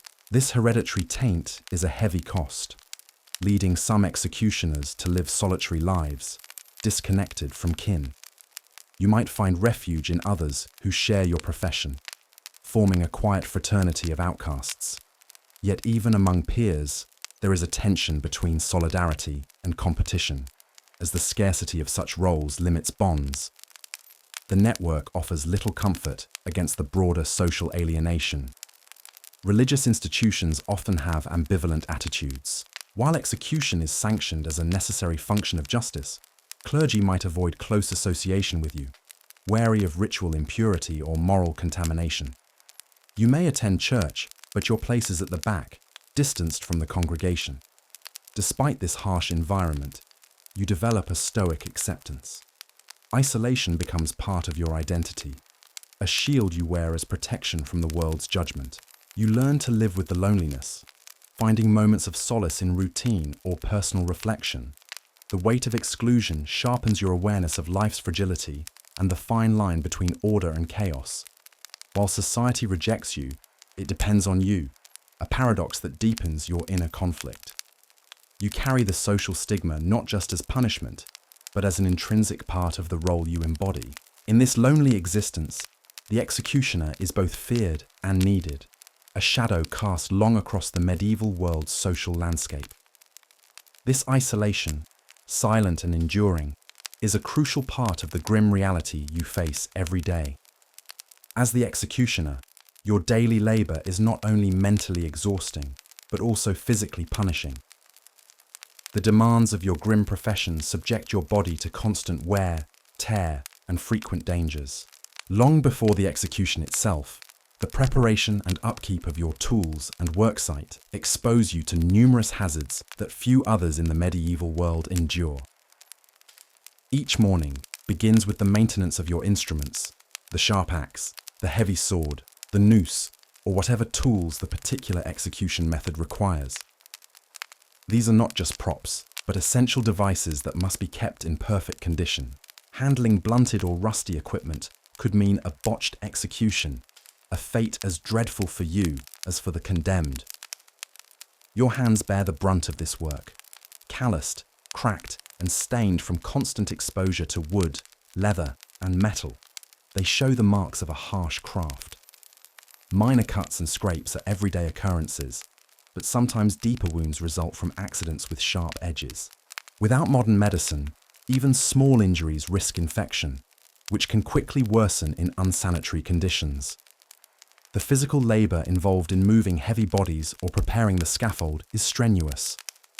You often find yourself lifting or dragging, tasks that strain muscles and joints already taxed by long hours, standing or walking on uneven terrain near execution grounds. Cold weather, rain, and mud add layers of discomfort and risk of slips or falls. Your work environment is itself a minefield of dangers. Scaffolds may be poorly constructed or unstable, increasing the risk of accidental falls. Sharp tools lie within reach, and handling them after a long day can be perilous. There is also the risk of violent reactions from the condemned or their families, rare but real, and from angry mobs who might see you as a symbol of injustice. Exposure to the elements without shelter compounds these issues. You often work outdoors, enduring the biting cold of winter or the scorching heat of summer with little respite. Clothing designed for protection is often insufficient against the harsh weather, and dampness leads to illness. Moreover, diseases thrive in such conditions. Cuts and abrasions can become infected. Respiratory illnesses develop from working in damp, cold environments, and the general stress weakens your immune system. Without antibiotics or advanced healthcare, minor ailments could become debilitating or fatal. Despite these dangers, your physical condition must remain strong and steady. The precise execution of your duties requires focus and stamina. A tremor in your hand or fatigue could spell disaster for the condemned and ruin your reputation and livelihood. This physical toll is a constant reminder of the perilous nature of your profession. Every ache, bruise, or injury adds to the grim ledger of your daily life. Unlike others who might retreat from danger, you face it head-on, enduring hardships that few can imagine. In these brutal conditions, your body becomes a testament to survival amid suffering. It is a reminder that behind the executioner's grim role lies a person exposed to as much pain and risk as those they judge. Every day you wake with the knowledge that your hands will end lives. This awareness weighs heavily on your mind, threading through every action and thought. The psychological toll of being the executioner in medieval times is as profound and relentless as the physical hardships you endure. Unlike other roles, yours intertwines directly with death in a way that few can truly understand. At dawn, as you prepare your tools, a quiet dread settles in your chest. You know that soon, someone's fate will rest in your grip, that your actions will close the final chapter of another's life. This is not just a job, it's a responsibility that can erode your spirit over time. Your thoughts often drift to the condemned. Are they terrified, regretful, angry? You try to imagine their last moments.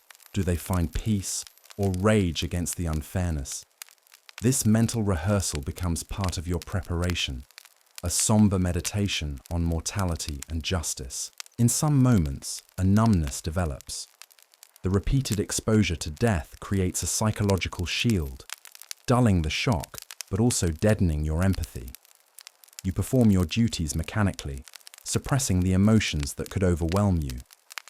This survival mechanism, however, can isolate you from your own feelings and from others. Guilt is a constant companion. You might justify your actions as serving justice or necessity, yet in quieter times, the weight of taking life gnaws at your conscience. The faces of those you have executed may haunt your dreams, their silent pleas echoing in the dark. This burden extends beyond the execution itself.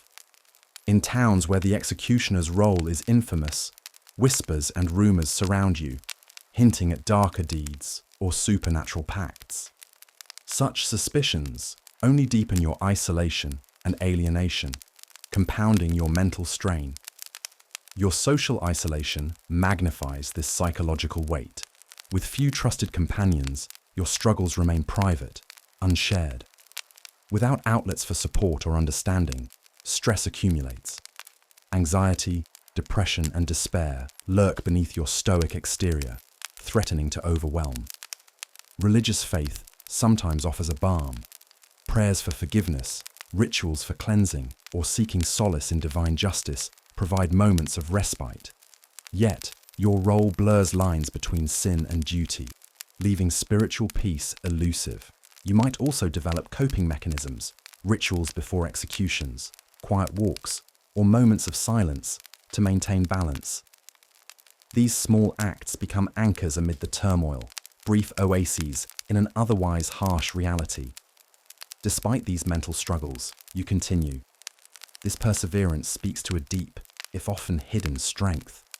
The psychological battle is ongoing, a shadow that follows you beyond the scaffold and into your daily life. This mental and emotional landscape is a vital part of the grim reality you face. Understanding it adds depth to the story of the medieval executioner, not just a figure of fear, but a human grappling with an unbearable burden. As you stand in your modest workshop, light filtering through small, grimy windows, the tools of your trade lay before you, silent, yet demanding constant attention. Their edges must be kept razor sharp, their handles secure, their surfaces clean of rust and decay. The care of these instruments is as essential to your role as the executions themselves. Without them, your grisly work would be even more brutal, prolonging suffering, tarnishing what little professionalism your role permits. You begin with your sword, the executioner's sword, broad-bladed, heavy, yet exquisitely balanced for swift, clean decapitations. You run a whetstone along its edge with practiced ease, the rhythmic rasp filling the quiet room. The sound is oddly soothing, though it is a reminder of the violence to come. The edge must be flawless. A dull blade would mean a botched execution, a scene of horror rather than one of grim finality. Next, you turn to your axe, reserved for certain types of executions, perhaps when the condemned is a criminal of lesser status, or when spectacle is intended. The axe is heavier, its wedge-shaped head designed not for finesse, but for the brute force of severing bone and sinew. The handle bears the marks of your grip, worn smooth over years of service. Nearby lies your dagger, smaller, but no less important. It is a tool of precision, for tasks that the sword or axe are too crude to perform, perhaps to sever ropes, or in grim cases, to dispatch a condemned person whose suffering drags on due to a failed blow. The dagger's presence is a reminder that, no matter how careful, your work can descend into messy improvisation. Your workshop also contains implements for other methods of execution. Ropes, meticulously braided and tested for strength, hang from pegs. A gallows noose must be sturdy and well prepared. The wrong knot, a frayed fibre, could cause a hanging to go awry, turning the execution into a prolonged, agonizing ordeal. There are branding irons too, their ends forged into grotesque shapes, initials, or symbols of the law. Not all your tasks end lives. Some mark them permanently. You can still remember the sizzle of flesh the first time you applied one, the acrid smoke rising, the involuntary shudder that passed through you. Over time, the revulsion dulled, replaced by grim efficiency. On the shelves, jars of grease and oil sit beside cloths for cleaning and polishing your tools. Rust is a constant enemy. Neglect could mean a misaligned blade or a weakened shaft, compromising not only your effectiveness, but your reputation, perhaps even your life, if an angry crowd blames you for an execution gone wrong. This workshop is both sanctuary and prison. Here, you can exist away from the judging eyes of the public, but you are also surrounded by constant reminders of your role. Every blade, rope, and iron is a testament to your place within the machinery of justice and death.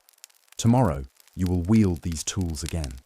For now, you return them to their places, ready, sharpened, inevitable. You step through the doorway of your home, leaving behind the clanging metal and grim order of your workshop. But the air here feels no lighter. Your dwelling is modest, tucked at the edge of town, far enough from neighbors to minimize encounters, but close enough that your presence remains an unspoken fact, like an ill omen hanging over the village. Inside, simple furnishings, a rough-hewn table, a chair, a bed of straw and coarse linens. Sparse comforts. No tapestries adorn the walls, no tokens of affection or warmth, only necessities. After all, how could you cultivate a home when you are treated more as a spectre than a person? You prepare a meal, the mundane task offering a brief, hollow respite. Bread, cheese, perhaps some salted meat or a stew prepared earlier in the week. The knife you use to cut the food feels oddly similar in weight to the tools you wield for death. Even here, the boundary between your professional and personal life is thin, almost meaningless. The hearth crackles as you sit, eating in silence. Outside, you can hear faint traces of the town. The distant murmur of conversations, the laughter of children, the creak of carts. But those sounds belong to a world you no longer fully inhabit. People pass your home quickly, heads down, as though your mere presence carries a contagious curse. Friendships are rare. Most avoid your gaze in the marketplace, though they'll accept your coin in silence. The butcher sells to you but won't shake your hand. The innkeeper pours your ale but retreats before you can offer thanks. The priest sometimes nods at you in passing, his expression inscrutable.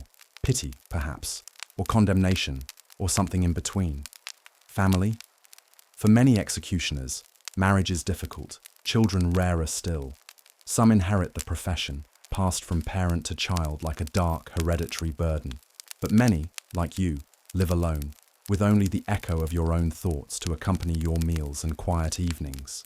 The isolation is not merely social, it seeps into your very being, shaping how you move, how you speak, how you think.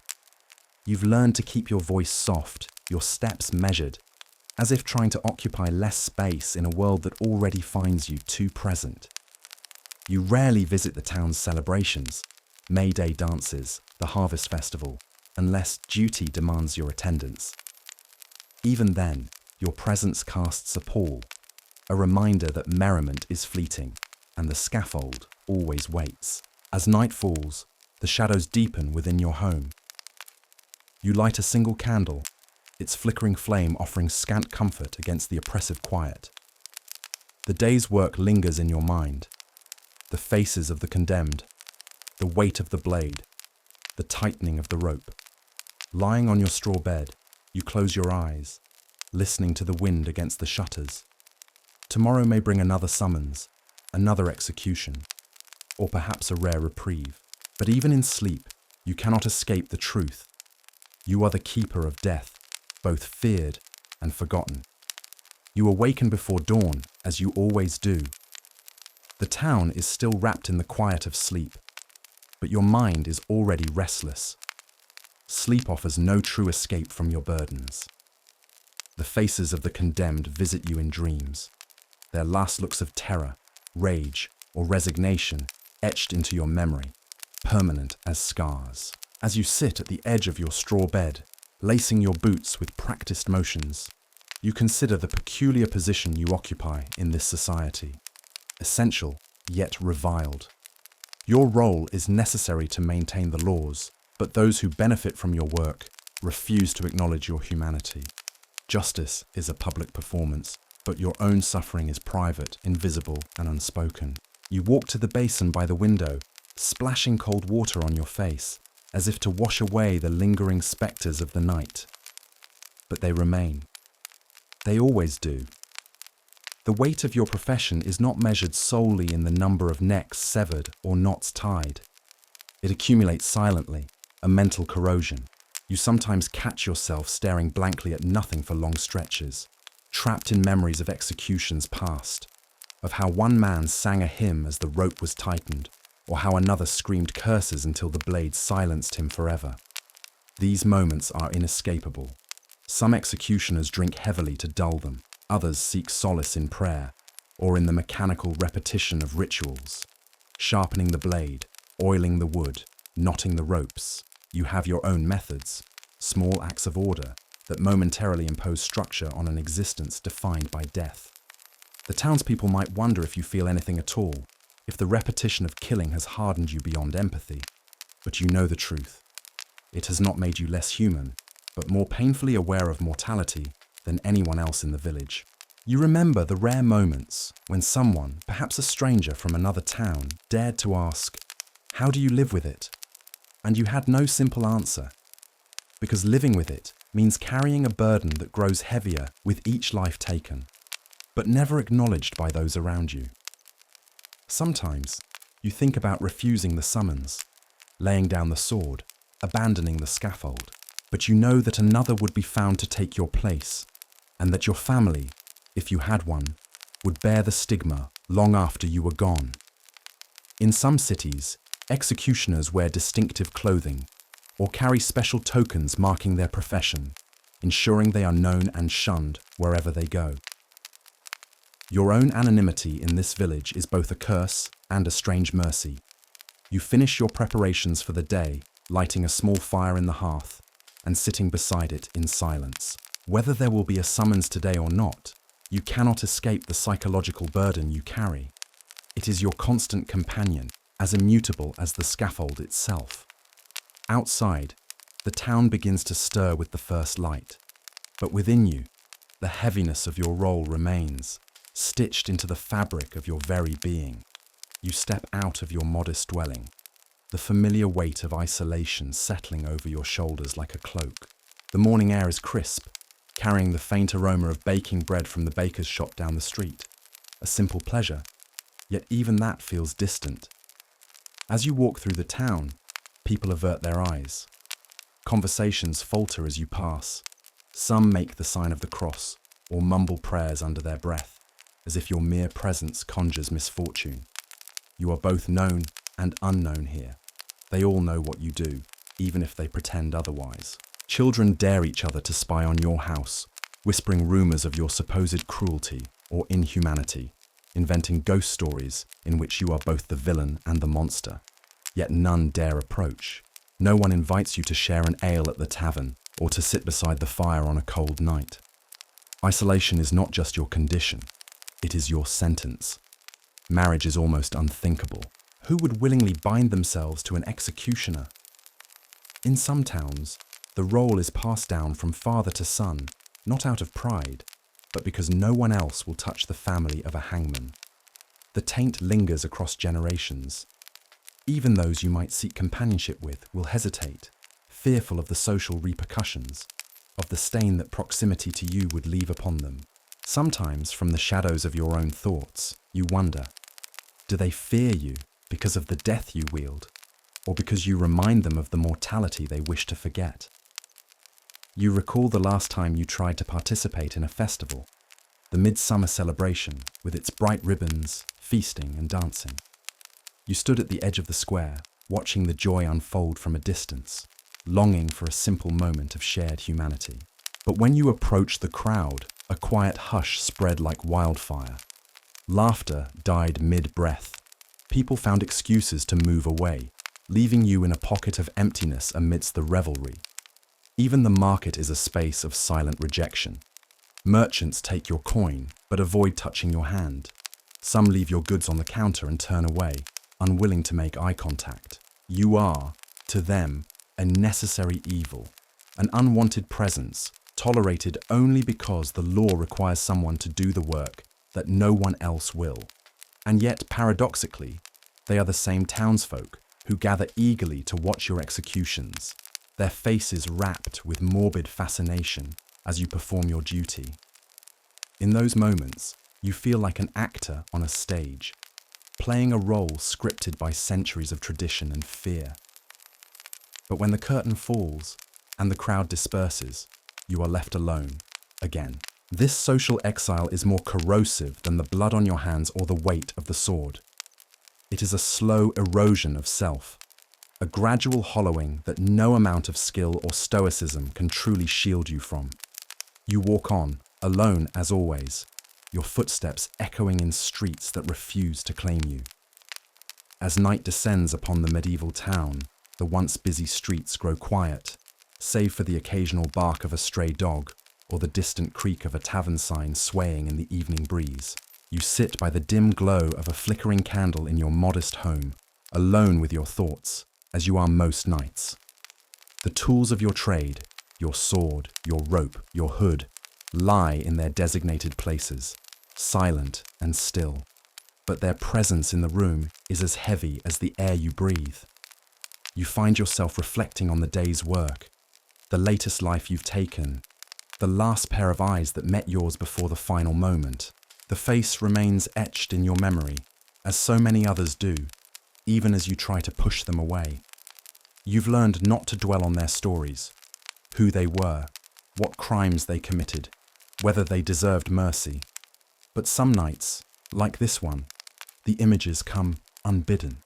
The candle sputters, its wax pooling at the base, and the shadows in the room dance along the stone walls, elongating and twisting like spectres. You wonder if these phantoms are figments of your weary mind, or if they represent the souls of those you've executed, lingering to remind you of their fate. You shift your gaze to your hands, calloused, steady, and stained in ways that soap cannot remove. These are the hands that wielded the axe, pulled the lever, or delivered the final cut, depending on the method required. They are hands trained to precision, to strength, to an unwavering commitment to your grim duty. Yet, in moments like this, when the town sleeps and no eyes are upon you, they tremble ever so slightly. You recall the priest's words, spoken long ago when you first accepted this position. Someone must bear the burden of justice. But is it justice you deliver, or merely death under the guise of law? Does the distinction even matter anymore? Your role isolates you from the community, yet paradoxically binds you to its very structure. Without you, order would fray, chaos might reign. The townspeople fear you, but they need you. They vilify you, but they rely on you. It is a strange, dissonant existence, one that you have come to accept, though not without cost. A cold draft snakes through the cracks of your walls, making you pull your cloak tighter around your shoulders. The fire in the hearth is long extinguished, fuel is scarce, and you have grown accustomed to the chill, both within your home and within yourself. You blow out the candle and retreat to your bed. A simple straw mattress, lumpy and worn. As you lie in the darkness, your mind drifts once again to the faces of those condemned, to the jeering crowds, to the silent disdain of your neighbours. Sleep comes fitfully, as it often does, interrupted by dreams of gallows and blades, of pleading voices and final breaths. And so another day ends in the life of the medieval executioner, marked not only by the acts committed in public, but by the quiet, crushing solitude endured in private. The first pale light of dawn creeps through the wooden shutters of your modest home, painting faint streaks across the stone floor. You awaken, as always, before the town fully stirs, your body already moving through the motions long ingrained by years of repetition. The stiffness in your joints, the ache in your back, and the quiet dread deep in your chest are all familiar companions now, constant as the rising sun. You swing your legs over the side of the straw mattress, feeling the brittle chill of the morning air bite at your skin. Another day begins, much like the last, and the one before it, and all the countless others since you first took up the tools of your grim profession. There is no ceremony to your waking, no grand preparation, just the simple act of dressing, binding your belt, and readying yourself for the inevitability of your role. As you step outside, the town is still cloaked in mist, the rooftops barely visible through the pale fog that clings to the streets like a second skin. The silence at this hour is thick and heavy, broken only by the distant clatter of a milkmaid's pail or the low grunt of a baker beginning his morning kneading. You move through this world as a shadow, unseen by most, avoided by many. Those who do notice you quickly avert their gaze, as if your presence alone might invite misfortune. The day's notice has already been posted at the town square, another execution scheduled for the afternoon. The name scrawled in uneven ink is unfamiliar to you, as most of them are. You do not seek to know their stories. It makes the task more bearable, or so you have convinced yourself. Details, such as age, family, or the nature of their crime, are unnecessary for your purpose. All that matters is the role you must perform, efficiently and without error. You make your way to the execution grounds, inspecting the scaffold and its mechanisms with the precision of a craftsman. The thick rope, coiled like a serpent, must be checked for wear. The trapdoor must not splinter or jam. The axe, though less frequently used these days, must remain sharp and clean, despite its grim purpose. Everything must be in perfect order. A mistake here is not simply a matter of poor workmanship, it is a matter of human suffering prolonged beyond what even the law demands. The apprentice, a young man with nervous hands and a pale complexion, arrives shortly after you, offering a timid nod. You assign him the menial tasks, sweeping the platform, arranging the cloth, and note silently how his eyes never quite meet yours. Perhaps, in time, he will learn the detachment necessary to carry this burden, or perhaps he will not last. Not everyone can endure what you have endured. As the morning unfolds, the town slowly awakens around you. Stalls are set up, coins are exchanged, gossip floats through the air, and life continues in its cyclical, indifferent rhythm. But you know what the afternoon holds. A gathering crowd, an official pronouncement, and then, once again, your hands delivering the sentence that society demands. And so you prepare, as you always do, for another day in the life of the medieval executioner. The sun climbs higher, burning away the mist and bathing the square in a harsh, indifferent light. By now, the scaffold has been fully prepared, its wooden beams standing resolute against the backdrop of stone buildings and curious onlookers. You stand to the side, your tools laid out with meticulous care, while the crowd begins to gather, as they always do. Eager, anxious, and, some would say, disturbingly enthusiastic. You can hear them before you fully see them.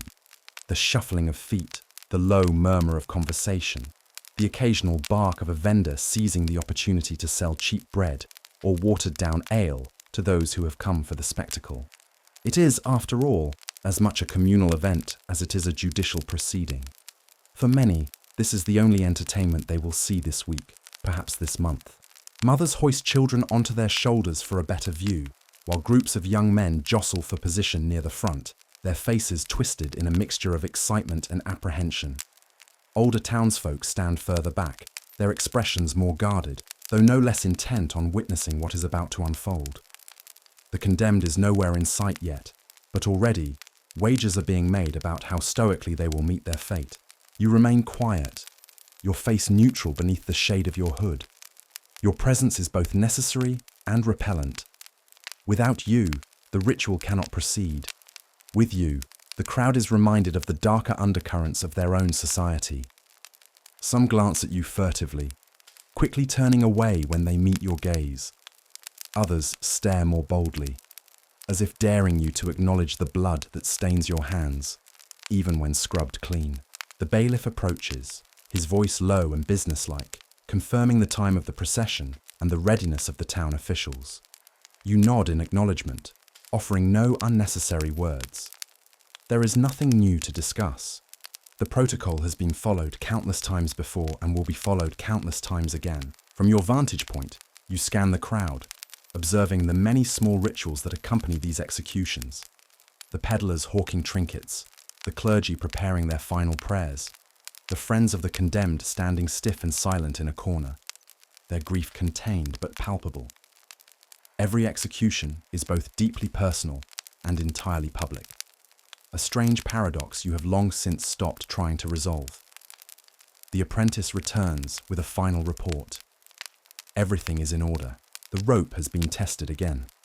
The scaffold cleaned of the previous day's traces, the axe freshly honed. You give a curt nod, allowing him to retreat to the shadows where he prefers to stand during these moments. Soon, the church bell will toll, signaling the arrival of the condemned and the formal beginning of the execution. The murmur of the crowd swells, and you can feel the subtle shift in the air, a mixture of anticipation and dread, like the collective inhalation before a scream. You close your eyes briefly, steadying yourself for what comes next. It is just another day, after all, in the life you have chosen, or, more accurately, the life that has chosen you. The tolling of the church bell shatters the restless murmur of the crowd, its deep, resonant voice rolling through the square like a funeral dirge. 1, 2, 3. The strokes count out the final moments of anticipation, each peal a solemn reminder of the inevitability to come. You inhale slowly, letting the familiar ritual settle into your bones. The crowd parts instinctively, creating a narrow corridor from the far end of the square to the scaffold where you stand waiting.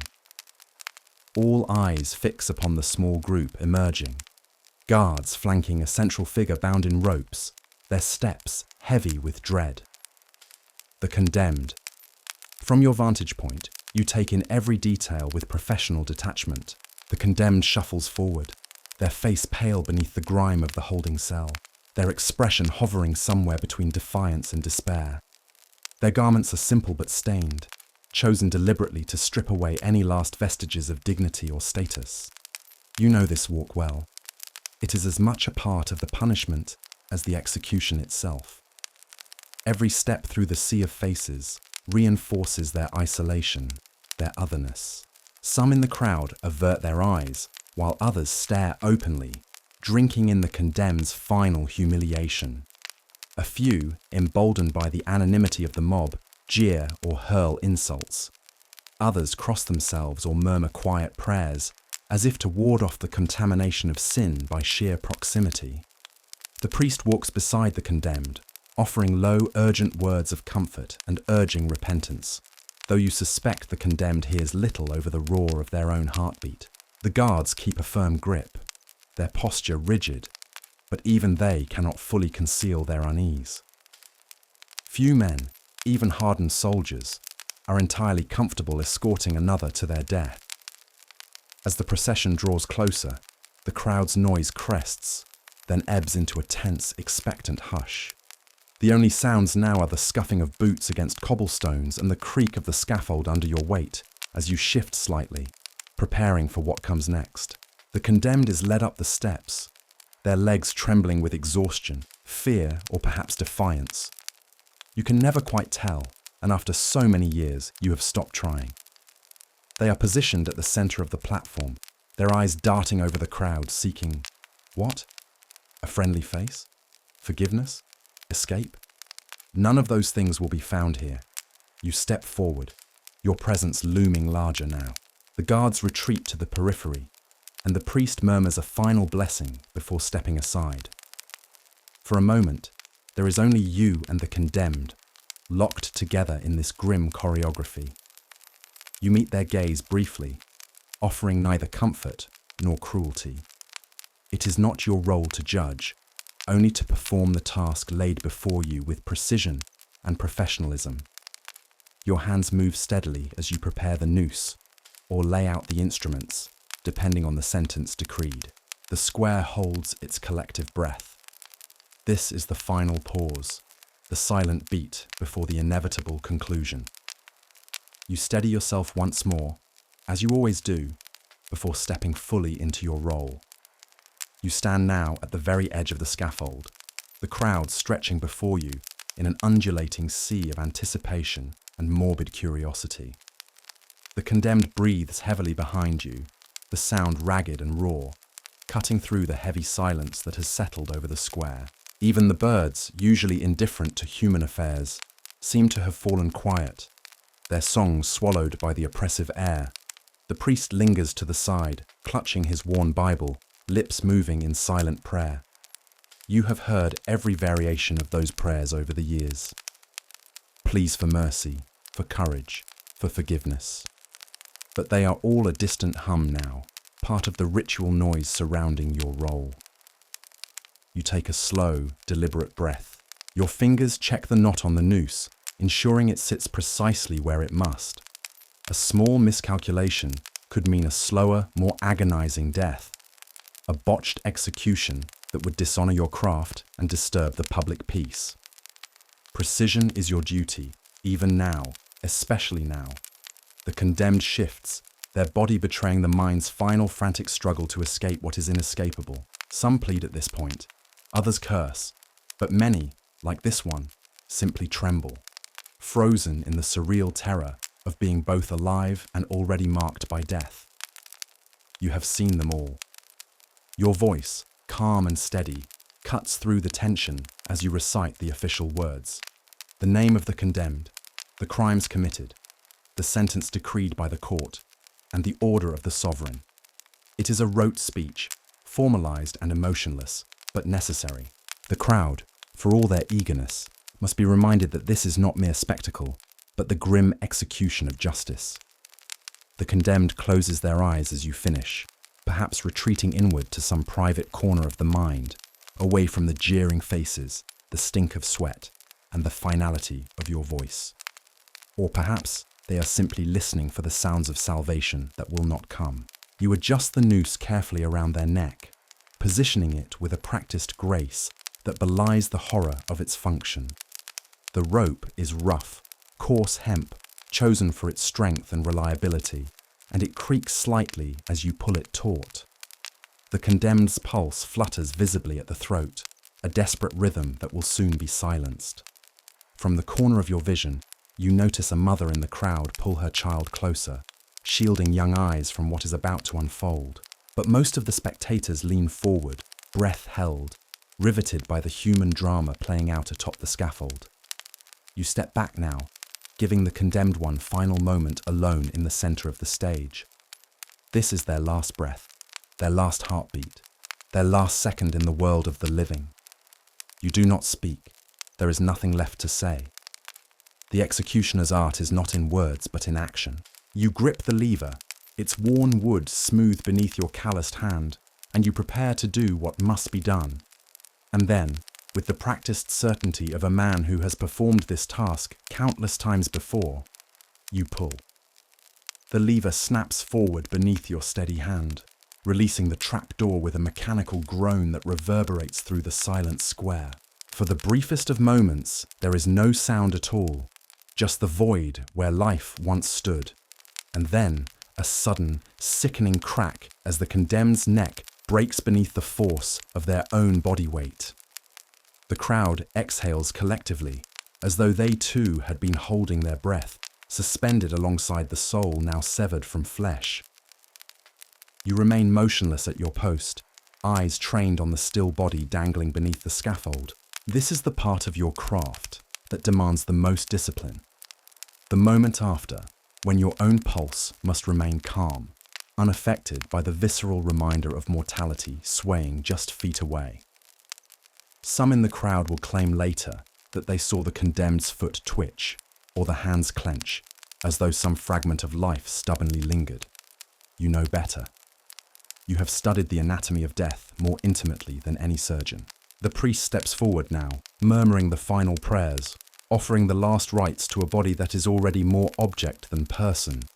His voice is soft but firm, a melodic Latin chant woven through with centuries of ritual, sanctifying what, for many here, is only spectacle.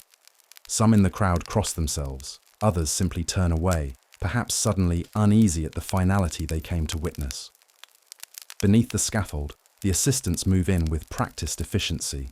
They approach the corpse, checking for any signs of life, though there never are, not when the knot is positioned as precisely as you place it. A simple signal from you, a slight nod, informs them that the work is complete. They begin the slow process of cutting the body down, the thick hemp rope groaning as it is relieved of its burden. You descend the scaffold steps, your boots thudding softly against the worn wood, each step measured and deliberate. The faces in the crowd part before you, some offering looks of grim respect, others of quiet revulsion. A few avert their eyes altogether, unable to reconcile the executioner's humanity with the role you fulfill. But you feel neither pride nor shame, only the familiar heaviness that always settles in your chest after the act. As the body is loaded onto a simple wooden cart, bound for burial, or, in some cases, for public display as a further warning to others, you stand nearby, ensuring all proceeds according to the law.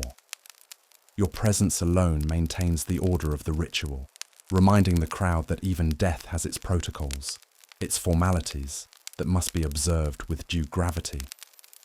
The square slowly begins to empty, the buzz of conversation gradually replacing the earlier hush of anticipation. People will return to their homes, their shops, their lives, carrying with them the memory of what they saw, a memory designed to enforce obedience and respect for the law. And you? You will return to your quarters, wash the blood and sweat from your hands, and prepare yourself for the next name on the list.